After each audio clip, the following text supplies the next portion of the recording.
All right, we're on the record for hearings on the matters listed in the North Dakota Industrial Commission hearing docket for Thursday, June 29th, 2023. My name is Matthew Sagsveen. I'm the hearing examiner for the hearings here today. We're at the hearing room for the Department of Mineral Resources, Oil and Gas Division, and it's 9:01. So on the docket this morning, the following matters will be continued or dismissed, and I'll list those matters by case number. It's case numbers 30152, 30155, 30158, 30161, 30011, 29868. And those are dismissed or continued. The administrative docket today starts at page 7 with case number 30162 and goes through case number 29879. These cases will be heard in the next room with Michael Zisch, and audio recordings of the cases on the administrative docket will be placed on the oil and gas website by the end of the week. If you wish to appear in one of the matters on the administrative docket, please appear in the next room. If there is no opposition to the matter, it will be brought back into this hearing room to be heard, and your statements and evidence will be taken. So today we're going to begin with case number 30147, which is a motion of the Commission to consider establishing the field and pool limits for lands located in sections 9, 10, 11, 12, 13, 14, 15, 22, and 23 in Township 139 North, Range 92 West, in Stark County, North Dakota, for the geological storage of carbon dioxide in the Red Trail Richardson Ethanol Broom Creek Storage Facility Number 1, Facility Number 9000317 in the Broom Creek Formation, and enact such special field rules as may be necessary. All interested parties, please come forward. Mr. Bender. Thank you. Lawrence Bender, P.O. Box 1855, Bismarck, North Dakota, appearing in this matter, case 30147 on behalf of Red Trail. All right, thank you, Mr. Bender. Do you have any witnesses this morning? Do not have any witnesses.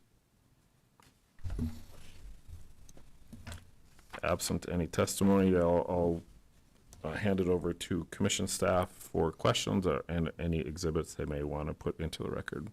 So the Commission intends to enter a one-page exhibit identifying the lands that we want to include in the field boundary, establish the pool limits, and the special field rule we intend to implement restricting permitting within the facility without notice and hearing. So we'll receive the exhibit. And do you have a copy of the exhibit, Mr. Bender? Yes, Mr. Examiner, thank you. I was provided with a copy of the exhibit prior to the hearing, and we have no objection to the exhibit, nor the entry of an order along the lines that's proposed by the exhibit. All right, exhibit will be received. Any additional comments or statements by staff? Hearing none, anything else, Mr. Bender, on this case number? Nothing further.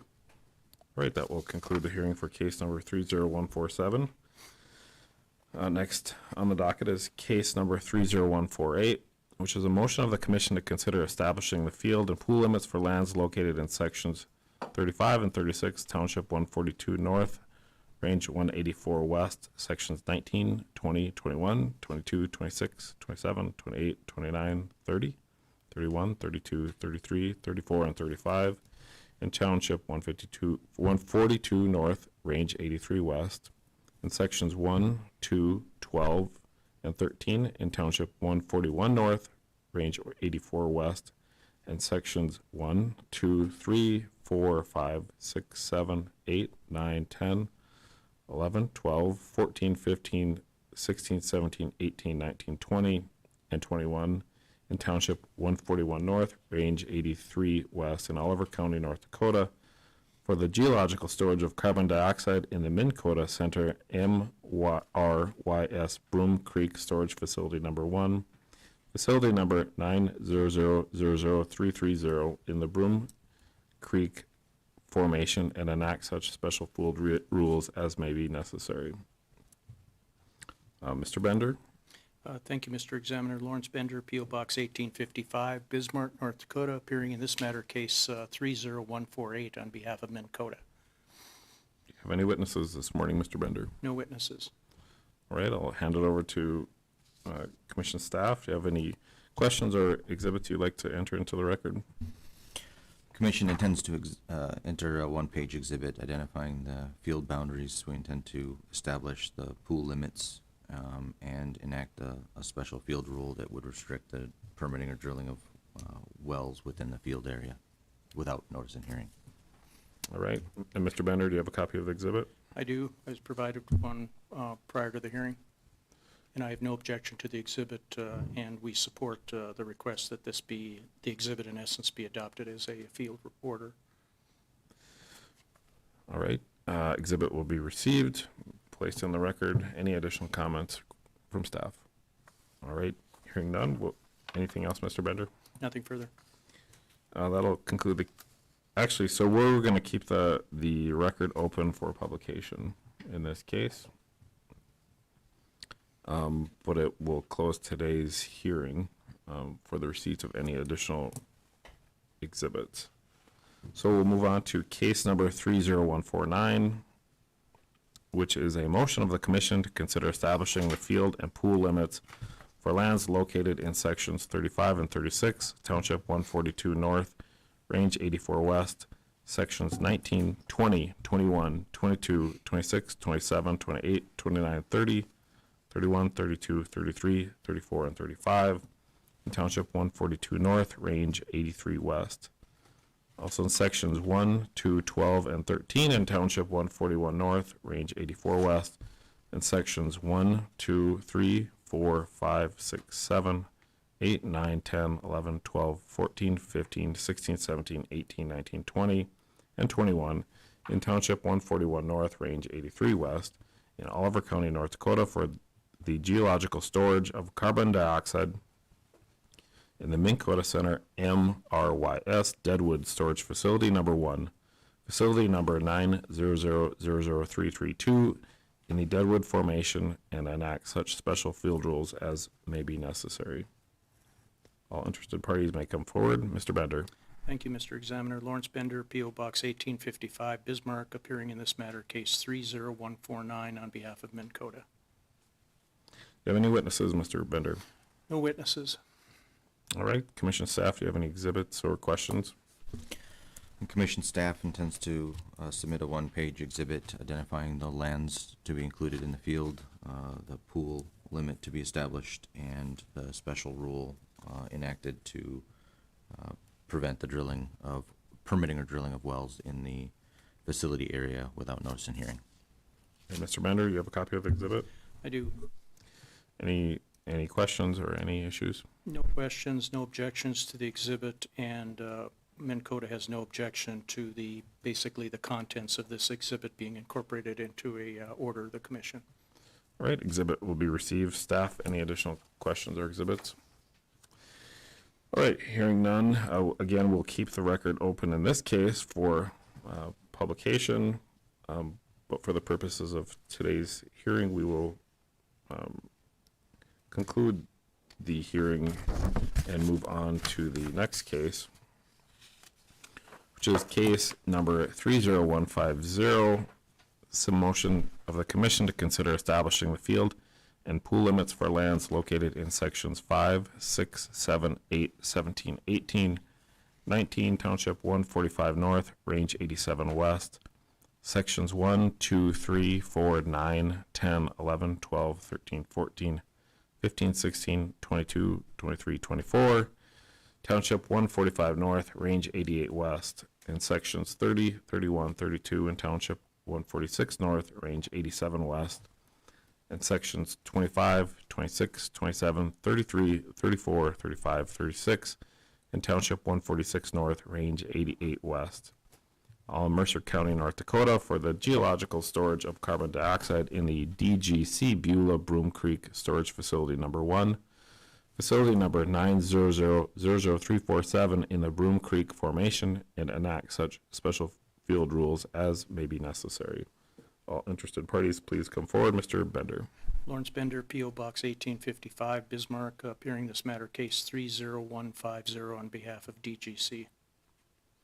Any witnesses, Mr. Bender? No witnesses. Commission staff, any exhibits or questions? The commission intends to submit an exhibit identifying the the lands to be included in the field, the pool limits to be enacted, and the special field rule to be included that no wells are to be permitted or drilled within the facility area without notice and hearing. And Mr. Bender, you have a copy of the exhibit. Any do. objections? I have a copy of the exhibit. We have no objection to the exhibit, and we have no objection to the commission taking the contents of the exhibit and incorporating it into an order of the commission. All right, hearing no objections, the exhibit will be received. Do we also need to keep this record open? So we do not, so that will conclude the hearing for case number 30150. Next on the agenda is case number 30151. This is a motion of the commission to consider establishing the field and pool limits for lands located in sections 11, 12, 13, 14, and 24, Township 145 North, Range 83 West, and sections 6, 7, 8, 17, 18, 19, Township 145 North, Range 82 West, McLean County, North Dakota, for the geological storage of carbon dioxide in the Blue Flint Underwood Broom Creek Facility Number 1, Facility Number 9000373 in the Broom Creek Formation, and enact such special field rules as may be necessary. All interested parties may come forward. Mr. Bender. Thank you, Mr. Examiner. Lawrence Bender, P.O. Box 1855, Bismarck, North Dakota, appearing case 30151 on behalf of Blue Flint. Do you have any witnesses, Mr. Bender? No witnesses. All right, commission staff, any exhibits or questions? Commission staff intends to submit a one-page exhibit identifying the lands to be included in the field area, the pool to be established, and enact the special field rule to prevent the permitting or drilling of wells within the facility area without notice and hearing. All right, thank you, Mr. Bender. You have a copy of the exhibit. I have Any objections? no objection to the exhibit and no objection to taking the contents of the exhibit and including them in an order of the commission. All right, thank you. Exhibit will be received. Anything else from commission staff? Hearing nothing. And do we need to keep the record open? All right, that will conclude the hearing for case number 30151. Next on the docket is case number 30153. This is an application of Crescent Point Energy U.S. Corporation for an order amending the field rules for the Little Muddy Bakken Pool, Williams County, North Dakota, so as to create and establish the following. 1, 6 overlapping 1920 acre spacing units comprised of sections 2, 11, and 14, sections 3, 10, and 15, sections 4, 9, and 16, sections 21, 20, and 33, sections 22, 27, 34, and sections 23, 26, and 35, Township 158 North, Range 101 West, authorizing the drilling of a total not to exceed 4 wells on each proposed overlapping 1920 acre spacing unit, and 2 4 overlapping 3840 acre spacing units comprised of sections 2, 3, 10, 11, 14, and 15, sections 3, 4, 9, 10, 15, and 16, sections 21, 22, 27, 28, 33, and 34, and sections 22, 23, 26, 27, 34, and 35 in Township 158 North, Range 101 West, authorizing the drilling of a horizontal well on or near the section line between existing spacing units on each proposed Is overlapping Angela, are you there? 3840 spacing unit and or such further so relief. He's reading the caption. I'll put you on here in just a second. All interested parties, please come forward. Mr. Bender. Thank you, Mr. Examiner. Lawrence Bender, P.O. Box 1855, Bismarck, North Dakota, appearing in this matter on behalf of Crescent Point Energy U.S. Corp. We intend to call 3 witnesses in this matter. Mr. Derek Pym will be offering some land testimony. Derek is with us here in the hearing room. And then we'll also be calling, and he'll be offering some land testimony. And then we'll be calling a geologic witness, and I'm going to get a little help from Mr. Pym on how to pronounce. Gallipo. Say it again. Angela Gallipo. Okay. So Angela Gallipo. Gallipo. Okay, Gallipo. Will be offering some geologic testimony. Let me give you the spelling on that, Mr. Examiner. Gallipeault.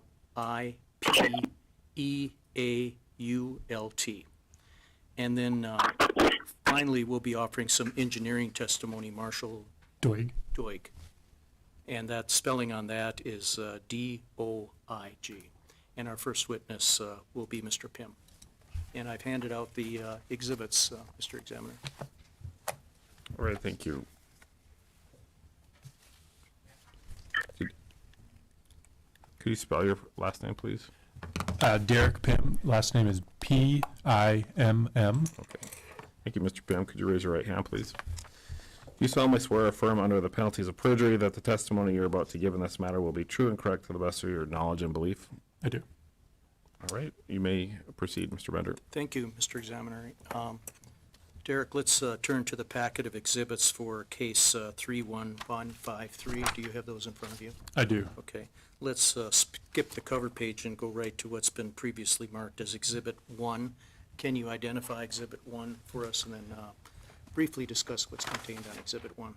Yeah, this is a general locator map for the Little Muddy field. We're looking to propose a 1920 acre spacing unit comprised of sections 3, 10, and 15.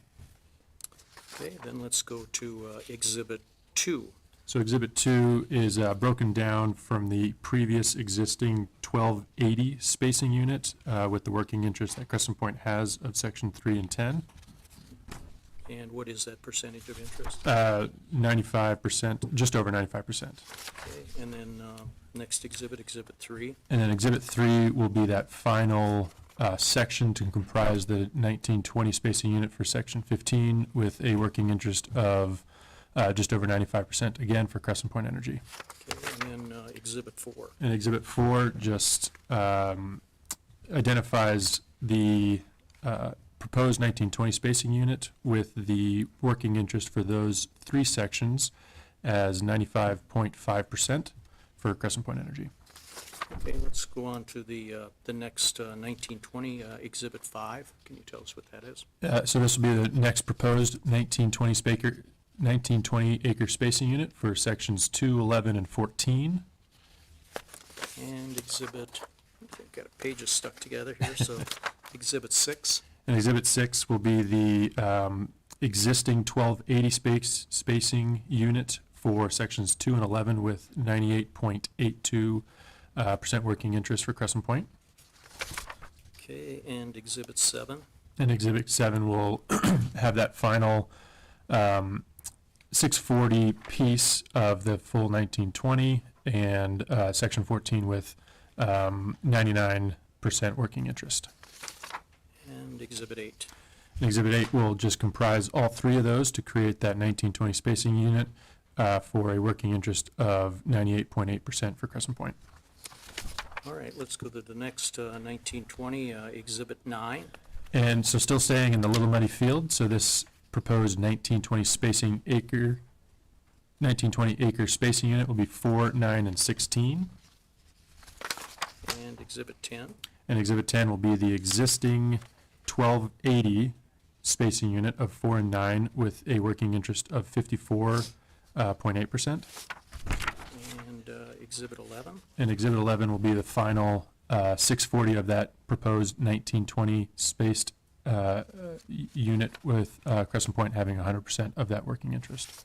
And then for this 1920, finally, Exhibit 12. And Exhibit 12 will show the full three sections to create the 1920 spacing unit with Crescent Point having just shy of 70% working interest. All right, let's go to the next proposed 1920, starting with Exhibit 13. Exhibit 13, so still staying in the Little Muddy field. This will be the proposed 1920 acre spacing unit, general locator map for sections 21, 28, and 33. And Exhibit 14. Exhibit 14 will be the existing 1280 with Crescent Point having 64.5% working interest for 28 and 33. Exhibit 15. And then 15 will be the final 640 piece of that 1920 spacing with Crescent Point having 87.5% for that working interest. And then Exhibit 16. And Exhibit 16 will show the full 1920 spacing unit percentage being for Crescent Point 72, just over 72% with 21, 28, and 33. All right, let's move to the next 1920, starting with Exhibit 17. General locator map, still staying in the low muddy field for the proposed 1920 acre spacing unit with sections 22, 27, and 34. And Exhibit 18.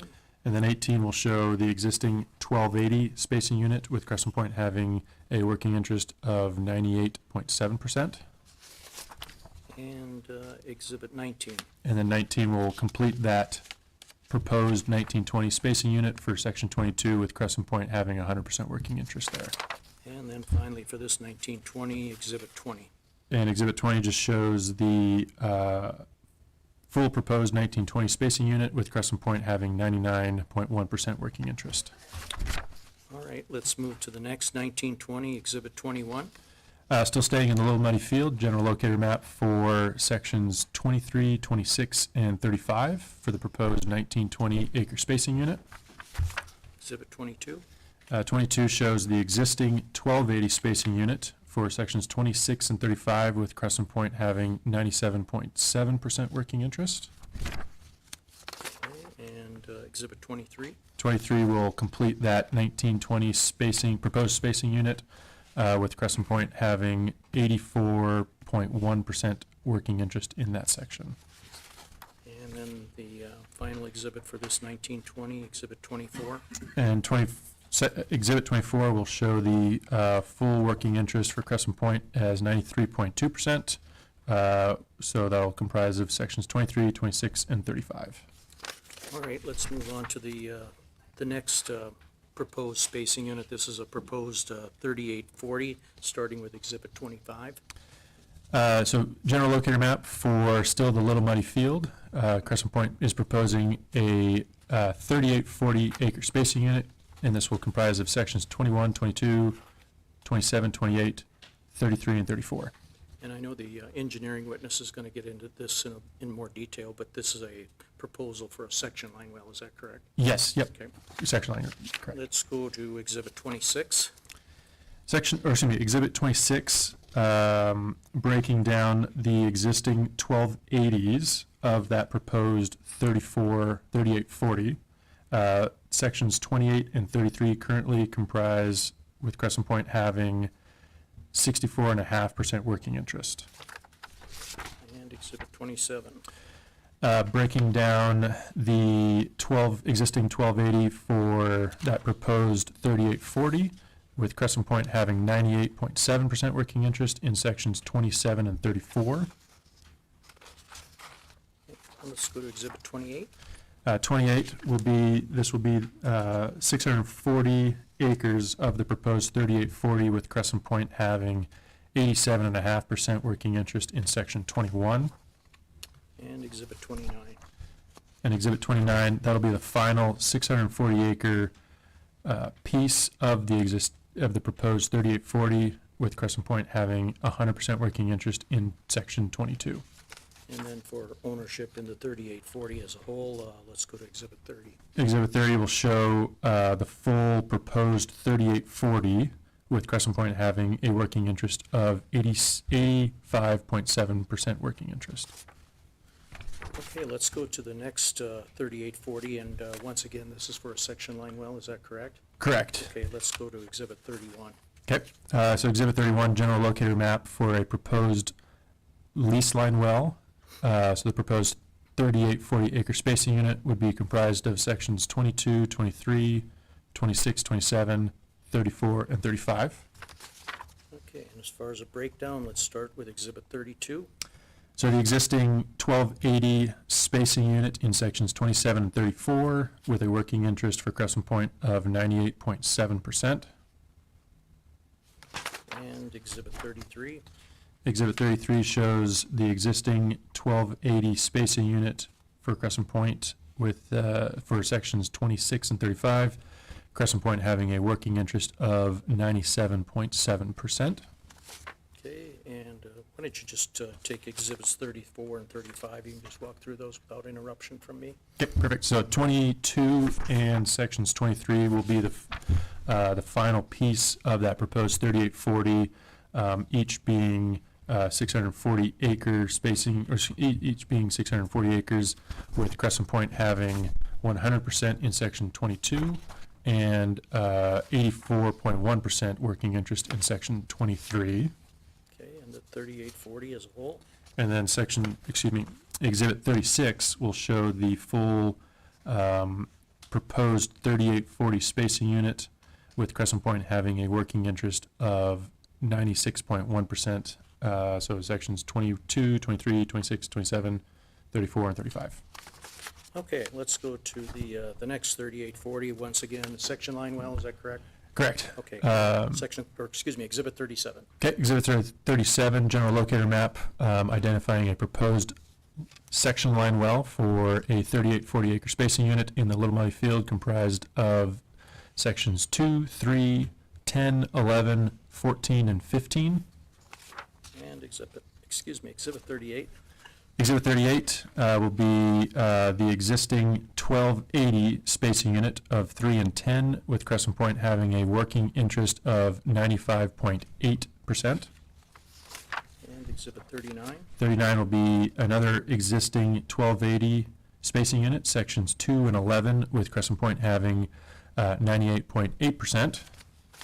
And Exhibits 40 and 41. And Exhibits 40 and 41 are the 640s, so section 15, with Crescent Point having a 95% working interest, and then 40 would be that last 640 of the proposed 3840 for its section 14, with Crescent Point having a working interest of 99%. And working interest for your proposed 3840 as a whole. And Exhibit 42 just shows the full breakdown of all those 6 sections for 3840, with Crescent Point having a working interest of just over 97%. Okay, let's go to the next 3840, nearing the end here, so Exhibit 43, is this once again a section line well? Correct. Okay. So general locator map for a proposed section line well on a 3840 spacing unit, comprised of sections 3, 4, 9, 10, 15, and 16, still in the Little Muddy Field. And Exhibit 44. 44 will be the existing 1280 comprised of sections 4 and 9, with a working interest of 54.8%.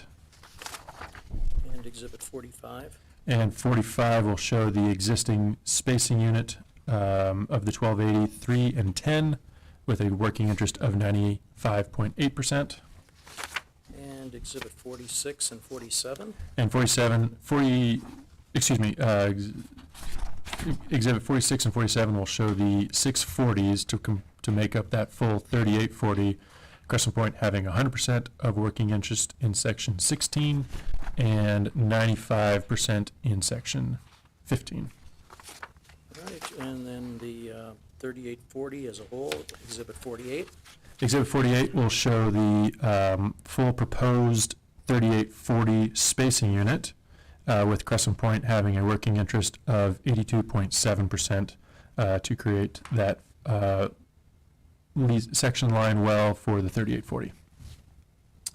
Mr. Examiner, that's all the questions I have for the land witness. All right, thank you, counsel. Staff, do you have any questions of the witness?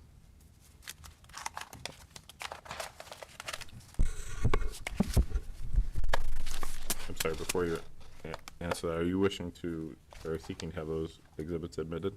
I typically do it at the end, but I'm happy to do it now if Okay, you'd like. that's fine too. Okay.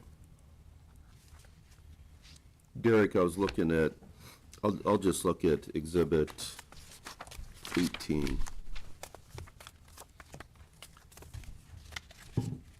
You've got a 1920 proposed, you outline it in Exhibit 17 of 22, 27, and 34. And then in Exhibit 18, you're showing 27 and 34, which is a current 1280 that's been drilled on, right, and completed. That's correct, yes. And then if we go to 19, you're showing section 22, and you identify that as a 640-acre spacing unit. 22 is actually part of 15, right? 15 and 22 is a 1280 spacing unit, right? That is correct, yeah. So actually, 22 isn't a spacing unit, but what you're showing is the remainder of the 1920 consisting of 640 acres. Correct, yep.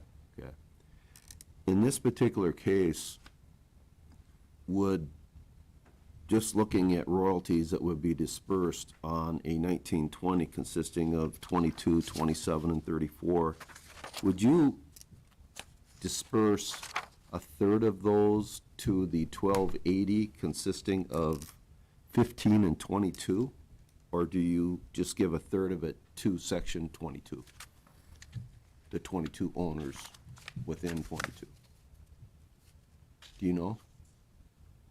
My first, I don't know the total answer to that. My first guess would be a third to section 22, but I can get that answer for you. Okay, well, I don't necessarily need it, but when we have these cases shown before us, typically they would show the 1280 spacing unit that's overlapped and then, you know, maybe highlight 22 because that's part of the 1920. Okay, So I'm just wondering, I guess I was wondering how you guys handle that. sure. Mr. Examiner, I have not had an opportunity to talk with Derek about those issues on how some operators are divvying out the royalties or working interest for that matter. But I think you make a good point, and we'll certainly have that discussion. And depending on which way they go with that discussion, the next case we have before the commission establishing 1920s or other overlapping spacing units will specifically set forth the ownership over how we're going to be distributing proceeds of production. Yeah, we would appreciate that. Thank you. Thank you. Please remind me to talk about Yeah, that. yeah, good question. Any additional questions? All right, hearing none. Counsel, anything else on this, with this witness? Nothing with this witness. All right, thank you. Counsel, you may call your next witness. Okay. Angela, will you state your full name for the record, please? Angela Jean Gallipo. All right, Ms. Galpo, I apologize if I'm mispronouncing your name, but could you please raise your right hand? Do you solemnly swear or affirm under the penalties of perjury that the testimony you're about to give in this matter will be true and correct to the best of your knowledge and belief? I do. All right, Mr. Bender, you may proceed. Well, first, Angela, if the hearing officer has mispronounced your name, it's probably because I mispronounced your name, so I do apologize for that. No Angela, worries. Angela, by whom are you employed? Crescent Point Energy Corp. In what capacity? Senior geologist. And Angela, in that capacity, have you had an opportunity to testify before the commission previously? No, I have not. What I'd like you to do, Angela, is briefly highlight for the examiner and the commission staff your educational background and work experience.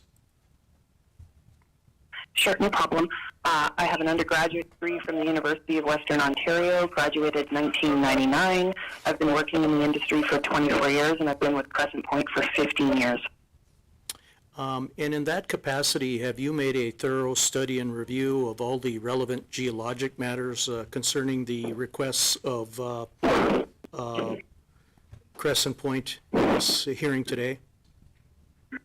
Yes, I have. And have you prepared or had prepared under your control and supervision some exhibits that you intend to sponsor? Yes, I did. And have you satisfied yourself as to the accuracy of those exhibits? Yes. Okay, let's go to, offer the further testimony of this witness, that of an expert. Your motion's granted. Okay, thank you. Angela, let's go to the first geologic exhibit. It's been previously marked as Exhibit 49. Can you tell me what Exhibit 49 is? Yes, Exhibit 49 is a middle Bakken structure top map. This map displays the top of the zone structure that would be considered our target zone. The contour interval on this map is 50 feet.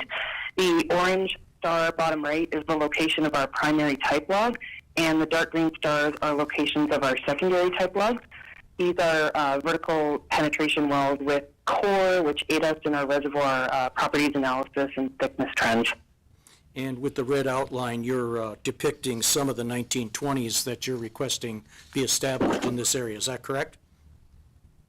Yes. Okay.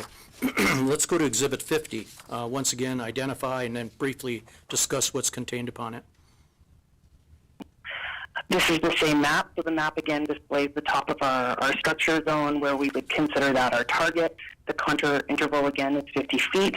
Again, you can see the same orange stars as our primary type log, the crab set 2, and the green stars are secondary.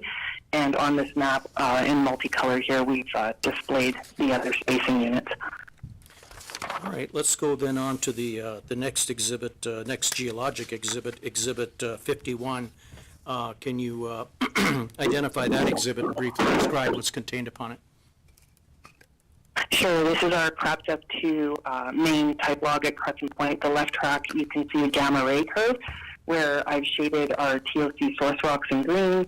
This provides the hydrocarbon for our main Bakken reservoir rocks, which are shaded in gray. In this well, we target our drilling and completions in that gray zone.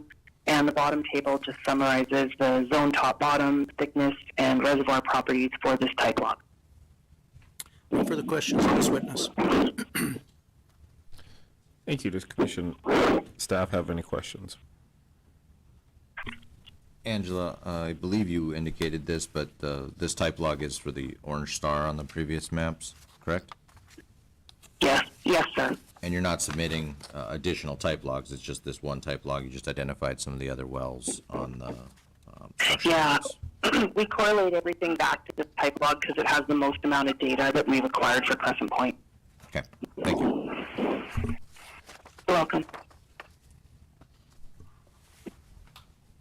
Any additional questions? All right, hearing none, anything further with this witness, Mr. Bender? Nothing further with this witness? All right, thank you. Pardon me? Thank you. You may call your next witness. Okay, next witness is Mr. Marshall Doig, D-O-I-G. Mr. Doig, are you on the line? Yeah, good morning. Good morning. Could you please raise your right hand, please?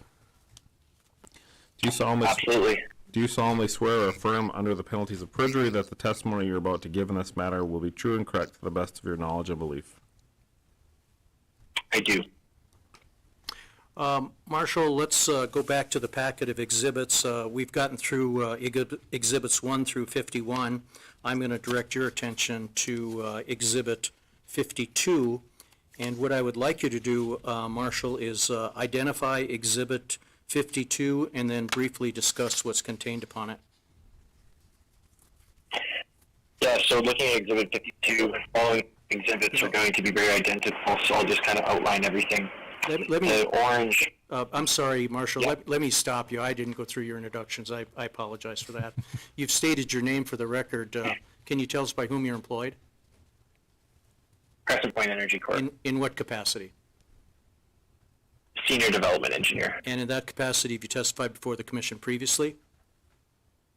Yes, I have. Had your qualifications accepted as that of an expert? I have. Offer the further testimonies with this witness that of an expert. Motion granted. Okay, I'm sorry, Marshall, let's start over again on Exhibit 52. What's contained on that exhibit? Absolutely. The following exhibits will look very identical. So the blue star will represent the bottom hole location. The orange square will represent the surface pad location. Anything with a straight orange line is going to be an existing well, and anything in the dashed line is going to be a proposed middle Bakken lateral. So here we're looking at 4 proposed middle Bakken laterals across 3, 10, and 15. Okay, then let's go to Exhibit 53. So very similar. Now we're looking at sections 2, 11, and 14. Again, there's going to be 4 proposed middle Bakken laterals. All right, in Exhibit 54.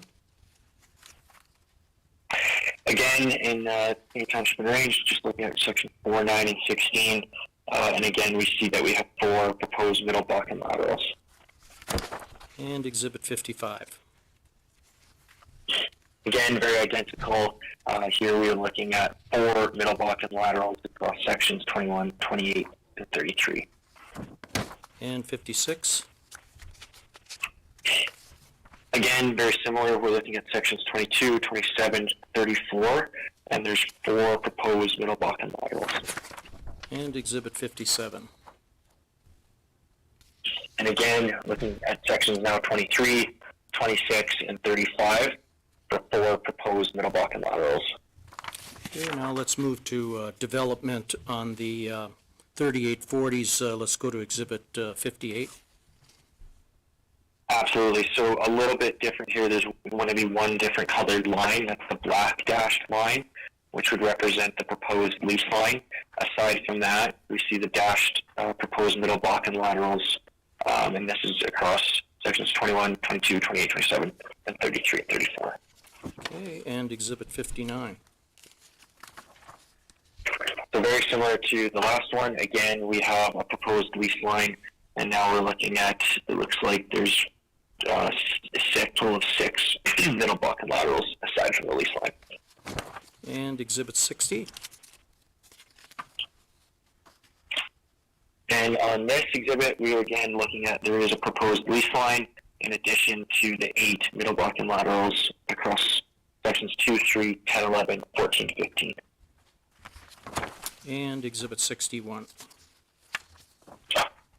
And again, the last one here with our lease line is one lease line in addition to the 8 proposed middle Bakken laterals. Okay, let's change gears a little bit here, and let's go to the next exhibit, Exhibit 62. Identify that exhibit and then briefly discuss what's contained upon it. Yeah, so in terms of a well design, we'll have a 9.8 surface, we'll have a 7-inch intermediate, and then a 4.5-inch liner. Okay, and what are you thinking in terms of frac stages for a 3-mile lateral? Yeah, so typically we're at about 50 stages for a 2-mile. We're probably going to be a little bit over a 1.5 multiplier, so we're going to probably be planning for 75 stages on the 3-mile laterals. Right, and then Exhibit 63. Yeah, so on Exhibit 63, we're looking at an example of one of those type wells with the reservoirs put on the top. So we have an initial rate of 650, looking at a lateral length of 15,000 feet. We have the economics in the middle table, just looking at a $75, $350 oil and gas respectively. The drill costs are there for reference. And then below that, there's some of the reservoir parameters specific. And then Exhibit 64, is that a gas capture affidavit that the commission typically requires in these sorts of matters? Absolutely, yeah. Yes, it is. And in your opinion, will the requested relief prevent waste, protect relative rights, and prevent the drilling of unnecessary wells? Yes. Mr. Examiner, that's all the questions I have for this witness, and I have no further witnesses. We'd offer the exhibits. All right, the exhibits are received. Staff, do you have any questions of Mr. Doig? Marshall, if you look at Exhibit 59, Yes. is there a reason that you wouldn't use the existing pads down in 34 and 35 to drill the wells instead of placing 4 new pads? Yeah, so the One Oak line to the south, where you see those existing pads, is very undersized, and there's a new line actually being constructed straight into the Alamo compressor station, which should reduce pressures for better conservation as we develop our acreage west. Do you still plan on going with 2 pads kind of in the middle there, or 1 pad to capture the 5 wells? Great question. We haven't drilled a 3-mile well in North Dakota yet. I think we'll probably be conservative in our first pad, and depending on the performance, we would look to reduce pads for cost savings as well. When do you plan on starting on these 3 miles? Our first 3-mile well should be drilled in May of 2026, approximately, depending on oil price environments and pace of development. So out of all these proposed wells, you're planning as of now just to build 1 pad and drill a 3-mile lateral to see how it goes, and then build the remaining pads? I would say that our first pad that we drill is a 3 mile. We will be conservative on build sections to fully understand the risks associated with drilling and what that impact does on the completions and our ability to place the frac effectively. Okay, next. Marshall, the section line wells, the 3840 wells that you plan to drill here, are those also planning to target the Middle Bakken? All wells, all wells discussed are Middle Bakken formation. Okay. And just a general question on all your exhibits, you have a casing point identified. It's a significant distance from the boundary of the spacing unit. I'm assuming that's just a cartoon at this point. You'd intend to locate that casing That's closer right. to the boundary. Okay. Thank you. Yeah. Marshall, looking at Exhibit 52 and comparing that to Exhibit 61, the pads in Exhibit 52 are located in the south of the 1920 in Section 15. And it looks like that was reversed in 61, and they're located in the north in Section 3. Oh yeah, I see what you're saying. So they will be drilled from south to north. So Exhibit 52 is correct. 61 is not, and I might have misinterpreted that initially. Sorry. The Exhibit 52 is correct. Okay, so The downholes will be in Section 3. if I'm understanding this correctly, all of your pads would kind of be along a center corridor between the north 1920s and the south 1920s? That's correct. All of those pads should be on the same surfaces from south to north, accessing the 1920s south and north. Do you plan to drill wells from the same pad, both going north and south? There would be wells that would potentially be going both north and south. Yes. Okay, thank you. Yeah. Marshall, one other question real quick. There's no current well developed on 28 and 33. Exhibit 14 indicated you had 64% of that, but I'm assuming, am I correct in assuming that your 1920 development will either happen before or in conjunction with the 3840 well on those lands? You just to confirm your question, you're just confirming that all those wells will be drilled at the same time? Well, you would have wells on 28 and 33 before you drilled the section line well between 27, 28, and 33, 34. And the current plan would be to drill all those wells back to back. Okay, thank you. Yeah, and we would drill east to west, typically. Marshall, on exhibits 54 and 55, there's no well on the 4 and 9 1280 and no well on the 28 and 33 1280. Do you plan on drilling a 1280 well in between those 1920s? There's going to be, the only development will be 3 mile development. So there'll be no 2 mile drills in these DSUs. Is that due to economics or what's the reason? What we're going to do most likely is to accommodate with our drill path. So the wells will get us a little bit closer together where that 2 mile lateral is not present.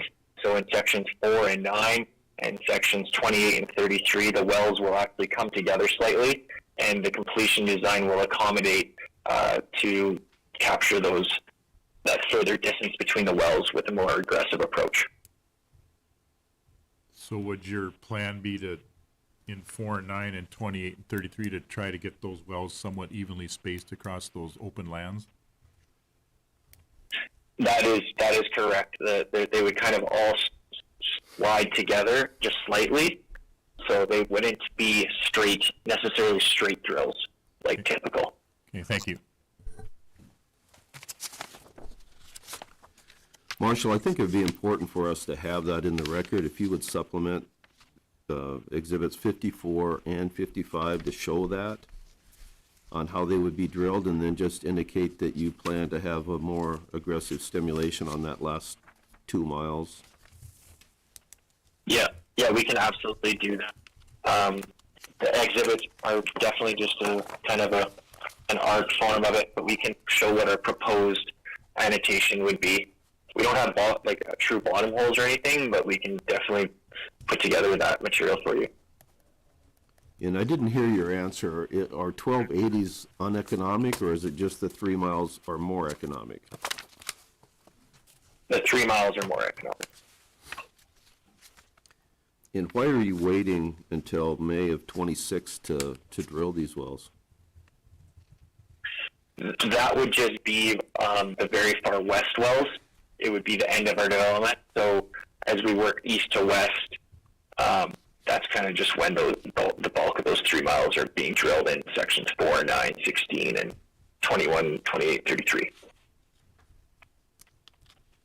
And is it your intention at this time to drill both wells on the pad simultaneously, or are you just going to be stepping out one well at a time? No, we would be drilling approximately 6 wells on our first pad.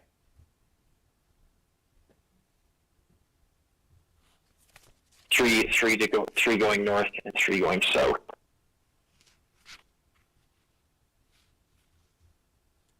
Okay, and you haven't really identified that on your cartoons, right? No, at this point, essentially we have the wells spaced appropriately, given that they do curve in where there's those 2 mile drills, which we'll fix that in that extra exhibit. But right now there would be, I think if you look at exhibit 58, for example, you can see that where there's the lease line well, there's 3 wells on that pad. There would be also the 3 wells, excuse me, going to the north off of that pad as well. Okay, thank you. So there's, yeah. Marshall, is there any way you could put an exhibit together, kind of a zoomed out version that would capture both the north and south wells coming off of the one pad?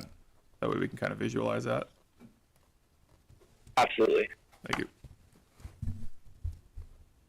Yeah, the plan is to develop it as most economic as possible, and that really means putting as many wells on a pad and being able to drill the DSUs north and south is very advantageous in lots of ways.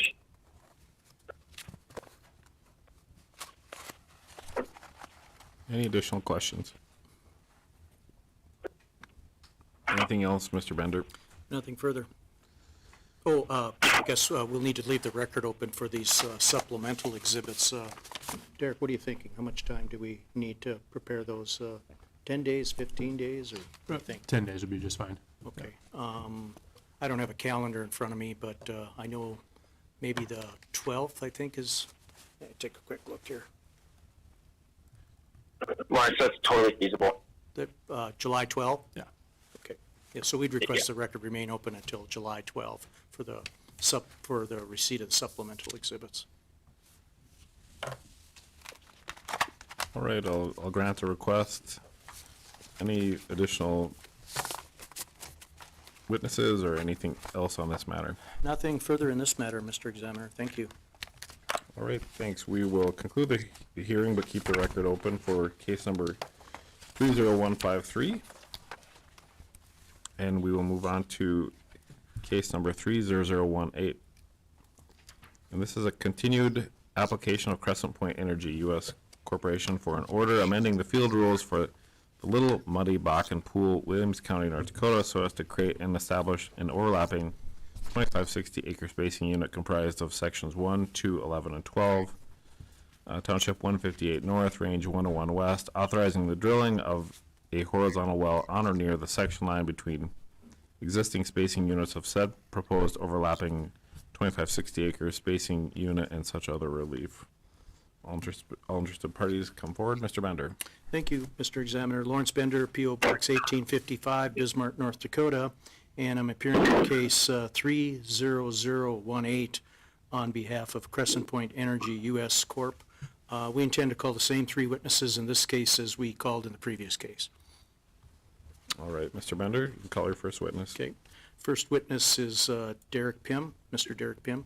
All right, Mr. Pym, I'll just remind you you're under oath, and you may proceed.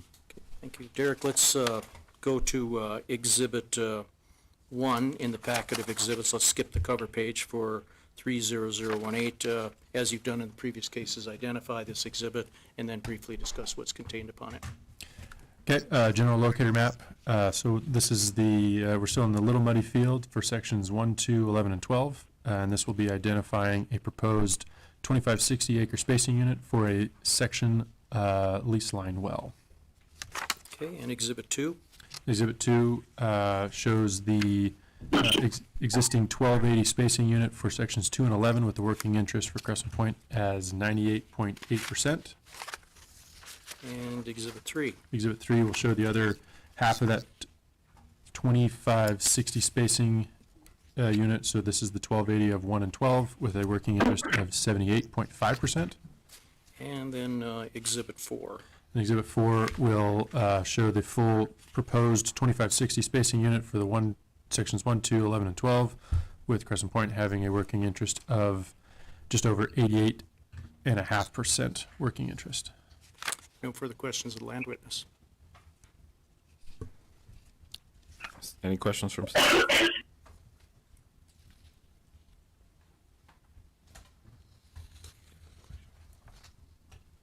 All right, hearing no questions, thank you. Mr. Bender, you may call your second witness. Angela, will you state your full name for the record again, please? Angela Gallipo. All right. Thank you, Ms. Gallipo. I'll just remind you, you continue to be under oath, and Mr. Bender, you may continue. Thank you. Angela, let's go to the next exhibit in the packet. It's Exhibit 5. Can you just identify Exhibit 5 and then briefly discuss what's contained on that exhibit? Sure. So Exhibit 5, again, is a Middle Bakken top structure map. The map displays the top of the zone structure that would be considered our target zone. The contour interval on this map is 50 feet. The orange star on the bottom right is the location of our primary type log at Crescent Point, and the dark green stars are locations of our secondary type logs. These are vertical wells with core, which aid us in our reservoir property analysis and thickness trends. Okay, and then let's go to Exhibit 6. Again, Exhibit 6 is Crescent Point primary type log here at Crabset 2. Left track, you can see the gamma ray curve, which I've shaded as our TOC source rocks in green, and this provides the hydrocarbons for our main Bakken reservoir rocks, which are shaded in gray.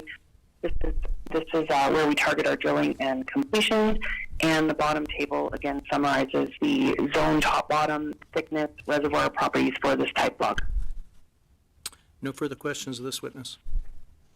Commission staff have any questions?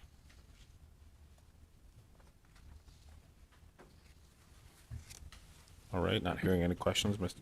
Thank you, Ms. Gallipo. Mr. Bender, you call your next witness. Marshall, state your full name for the record, please. Marshall Doig. All right, thank you, Mr. Doig. I'll remind you you're under oath. Mr. Bender, you may proceed. Marshall, let's turn to the packet of exhibits for this case, and let's continue where Angela left off. And let me get my exhibits organized here a little bit. And your first exhibit would be Exhibit 7. Please identify that exhibit and briefly discuss what's contained upon it. We're looking at Township 158, Range 101, Sections 1, 2, 11, and 12. And in the black dashed line, we can see the proposed lease line. The solid orange line, we can see the two existing Middle Bakken, and then we see the dashed proposed Middle Bakken. All future drills will be Middle Bakken target. And then let's go to Exhibit 8. And identical to before, well, the well design will be the 9.8 surface with a 7-inch intermediate, followed by a 4.5-inch liner. And how many frac stages are you talking about in a 2-mile lateral? 50. Okay. And then let's go to Exhibit 9. Yeah, so looking at Exhibit 9, at the top we have our reserves basis or initial rate of about 515 barrels. Looking below that, we have our gross economics, again on the 75 and 350, our drill cost there for reference, and then the reservoir parameters lastly in the bottom table. And then Exhibit 10, is that a gas capture affidavit that the commission typically requires in these sorts of hearings? Yes, it is. And in your opinion, will the requested relief prevent waste, protect relative rights, and prevent the drilling of unnecessary wells? Yes. No further questions, Mr. Examiner. Offer the exhibits. All right, exhibits are received. Commission staff, any questions?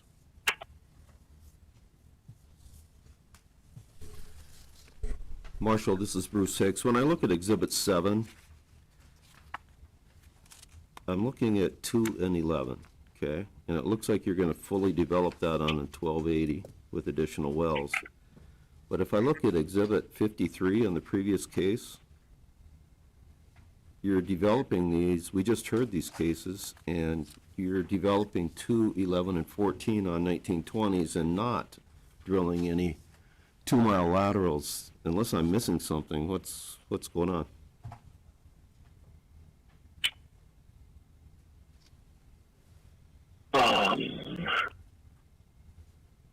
Yeah, there's going to, we might have to revisit this. Should be, yeah, we'll have to revisit this. The exhibit needs to be updated. And since you indicated that you don't want to drill 19 or 2-mile laterals, I'm curious why you're even drilling a lease line well here in between these two 1280s. Why aren't you developing that on a 3-mile lateral?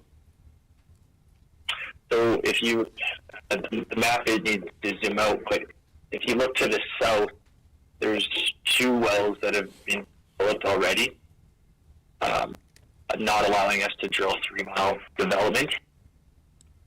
So in sections 1 to 11 and 12 on the eastern side, the only way to develop the remainder of that is at a 2-mile lateral.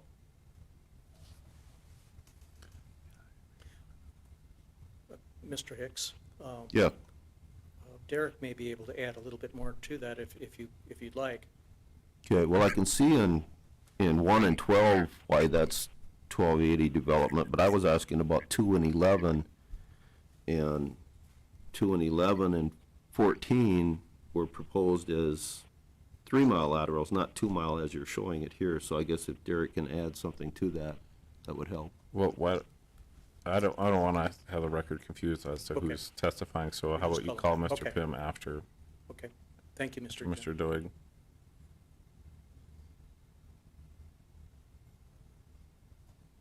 Any further questions for Mr. Doig?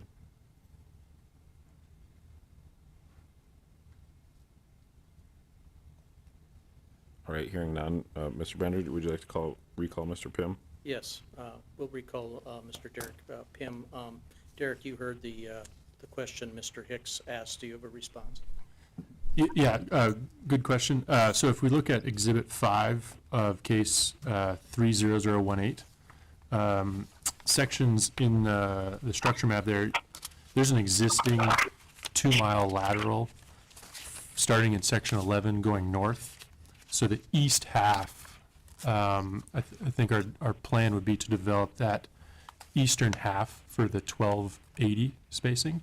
And then the western half, as you'd mentioned, Mr. Hicks, will update that development plan so that the western half would be more the 3-mile development. But as the existing well in section 11 and 2, that can still be developed for the 2-mile lateral. And I think maybe that might hopefully help show some color on on that question there. So the 2-mile lateral that you're planning here in this case on the lease line well, why couldn't that be extended to a 3-mile lateral to be between 13 and 14 also? Is there already one plan down there? There's not one planned between 13 and 14 for the 3-mile laterals. There is a already existing planned lease line consisting of 13, 14, 20, in between what's called the McQuarters and the Suitor.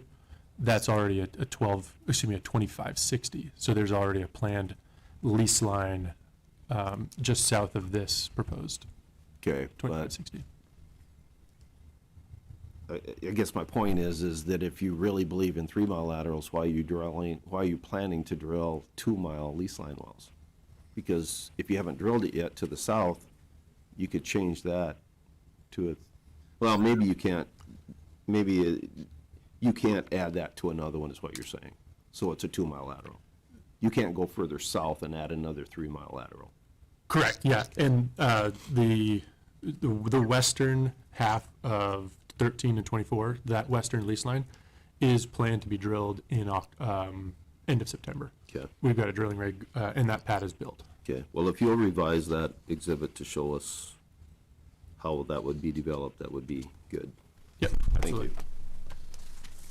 you. So Derek, if I understood your testimony correctly, you seem to allude to the fact that maybe on the east side of 2 and 11, you're gonna drill more 1280 wells? Did I misunderstand that? No, there's some planned development on the east half of 2 and 11 for 1280 development. 2-mile laterals, correct. Well, that's in conflict with the case with case 30153 we just heard, where you're gonna drill 4 wells across 2, 11, and 14. That's correct. We'll have to revise that slide. So the western half of 2, 11, and 14 would be planned for 1920 development. And the eastern half would be planned for 1280.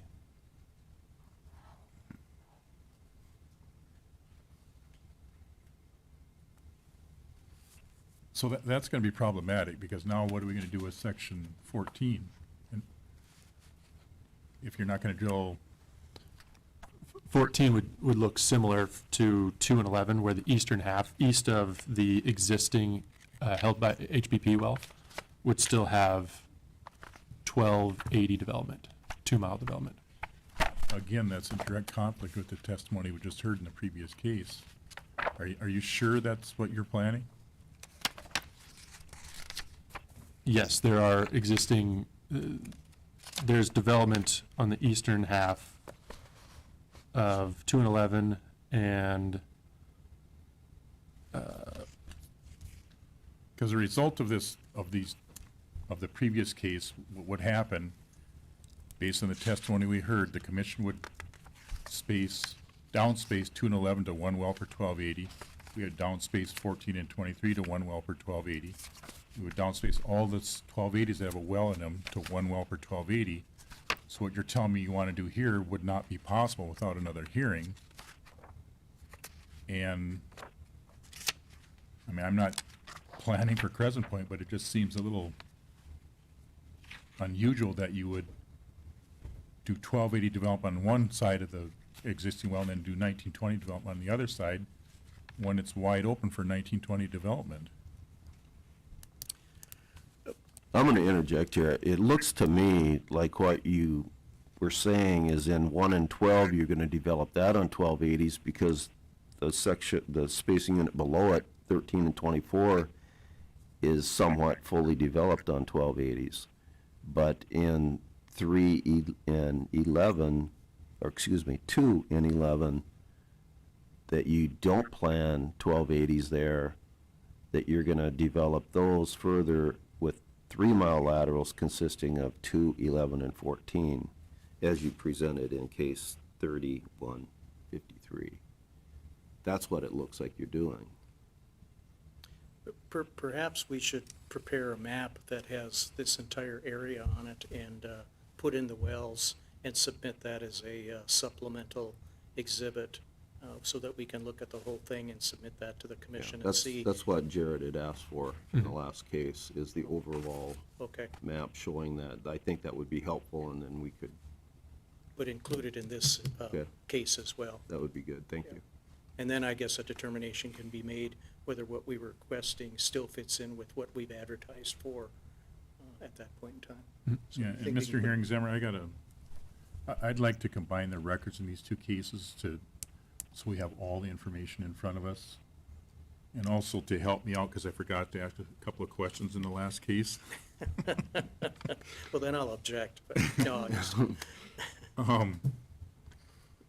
So Derek, there's an existing case that Crescent Point has, it's case 29811.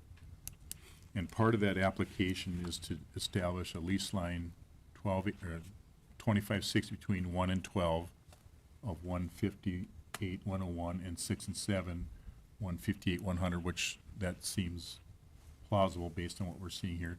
But another part of that application was to establish 15, 16, 21, and 22 of 158, 101 as a lease line 2560. So I assume based on case 30153, Crescent Point would likely be submitting a request to withdraw that 2560 from case 29811 since you want to drill 3-mile wells over there. Correct.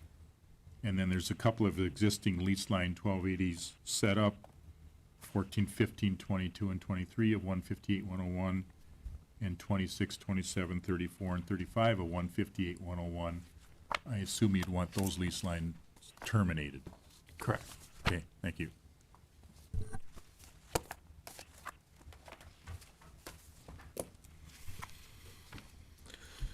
Okay, well, so on commission motion or request, the case numbers 30153, 30018 will be combined. Keep the case numbers together. Will there be a new case number? No, it's just for, so when we examine these to issue an order, we have all the information in front of us from both cases to look at. And based on what the supplement that Crescent Point is going to submit, it may require another hearing, it may not, depending on what comes in. Okay, so again, we'll keep the record open until July 12th for a supplemental exhibit. And any modifications to the existing exhibits that have been received. Anything else, Mr. Bender? nothing further, Mr. Examiner. All right, well, with those qualifications, that will conclude the hearing for case number 300018. And now we'll move on to case number 30154. This week or next week. This is an application of Continental Resources Incorporated for an order amending the field rules for the catwalk and/or last chance Bakken Pool in Williams County, in McKenzie Counties, North Dakota, as follows. 1, create and establish an overlapping 640-acre spacing unit comprised of the south half of sections 4 and 5, Township 153 North, Range 100 West, authorizing the drilling of a total not to exceed 3 horizontal wells on said proposed overlapping 640-acre spacing unit.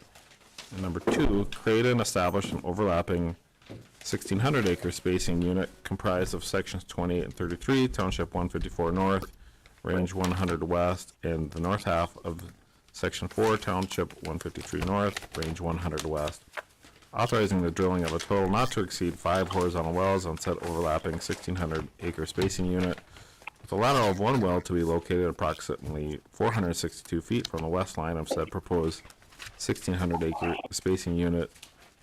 And 3, create and establish an overlapping 1,600-acre spacing unit comprised of sections 29 and 32, Township 154 North, Range 100 West, and the north half of Section 5, Township 153 North, Range 100 West, authorizing the drilling of a total not to exceed 6 horizontal wells on said overlapping 1,600-acre spacing unit, with a lateral of 1 well to be located approximately 470 feet from the east line of said proposed 1,600-acre spacing unit. And 4, create and establish an overlapping 1,920 acre spacing unit comprised of the south half of sections 4 and 5 and all of sections 8 and 9 in Township 153 North, Range 100 West, authorizing the drilling of a horizontal well on or near the section line between existing spacing units on said proposed overlapping 1,920 acre spacing unit and such other and further relief. All interested parties, please come forward. Mr. Bender. Thank you, Mr. Examiner. Lawrence Bender, P.O. Box 1855, Bismarck, appearing in this matter, case number 30154, on behalf of Continental Resources, Inc. We intend to call 3 witnesses in this matter. Mr. Matt McMurray will be offering some land testimony. Mr. Tyler Gruenbacher, Gruenbacher, will be offering some geologic testimony. And Mr. Chase Haddican, Haddican, will be offering some engineering testimony. All 3 witnesses will be appearing by telephone. All right. Thank you, Mr. Bender. You may call your first witness. First witness is Matt McMurray. Matt, would you state your full name for the record, please? Yes, Matt McMurray. All right, Mr. McMurray, could you please raise your right hand? Do you solemnly swear or affirm under the penalties of perjury that the testimony you're about to give in this matter will be true and correct to the best of your knowledge and belief? I do. All right, Mr. Bender, you may proceed. Thank you. Matt, by whom are you employed? Continental Resources, Inc., What capacity? the senior landman. And in that capacity, have you testified before the commission previously? I have. Had your qualifications accepted as that of an expert? I have. Offer the further testimony of this witness that of an expert. Motion's granted. Matt, let's go to the first exhibit in the packet. Let's skip the cover page and go to what's been previously marked as Exhibit L1. And Matt, what I'd like you to do is identify Exhibit L1 and then briefly discuss what's contained on that exhibit. Sure. L1 is a general locator map. The existing field outlines are in blue, and the 4 proposed spacing units that are subject to this application are shaded in yellow, outlined in red, black, purple, and green. Okay, let's go to Exhibit L2 and tell me what that is.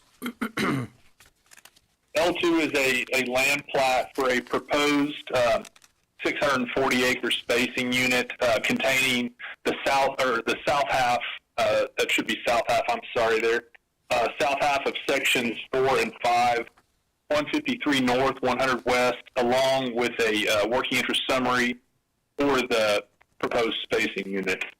Okay, and the commission doesn't see very many lay-down 640s for Bakken development. The engineering witness is going to get into more detail as to why Continental is making this request. Is that correct?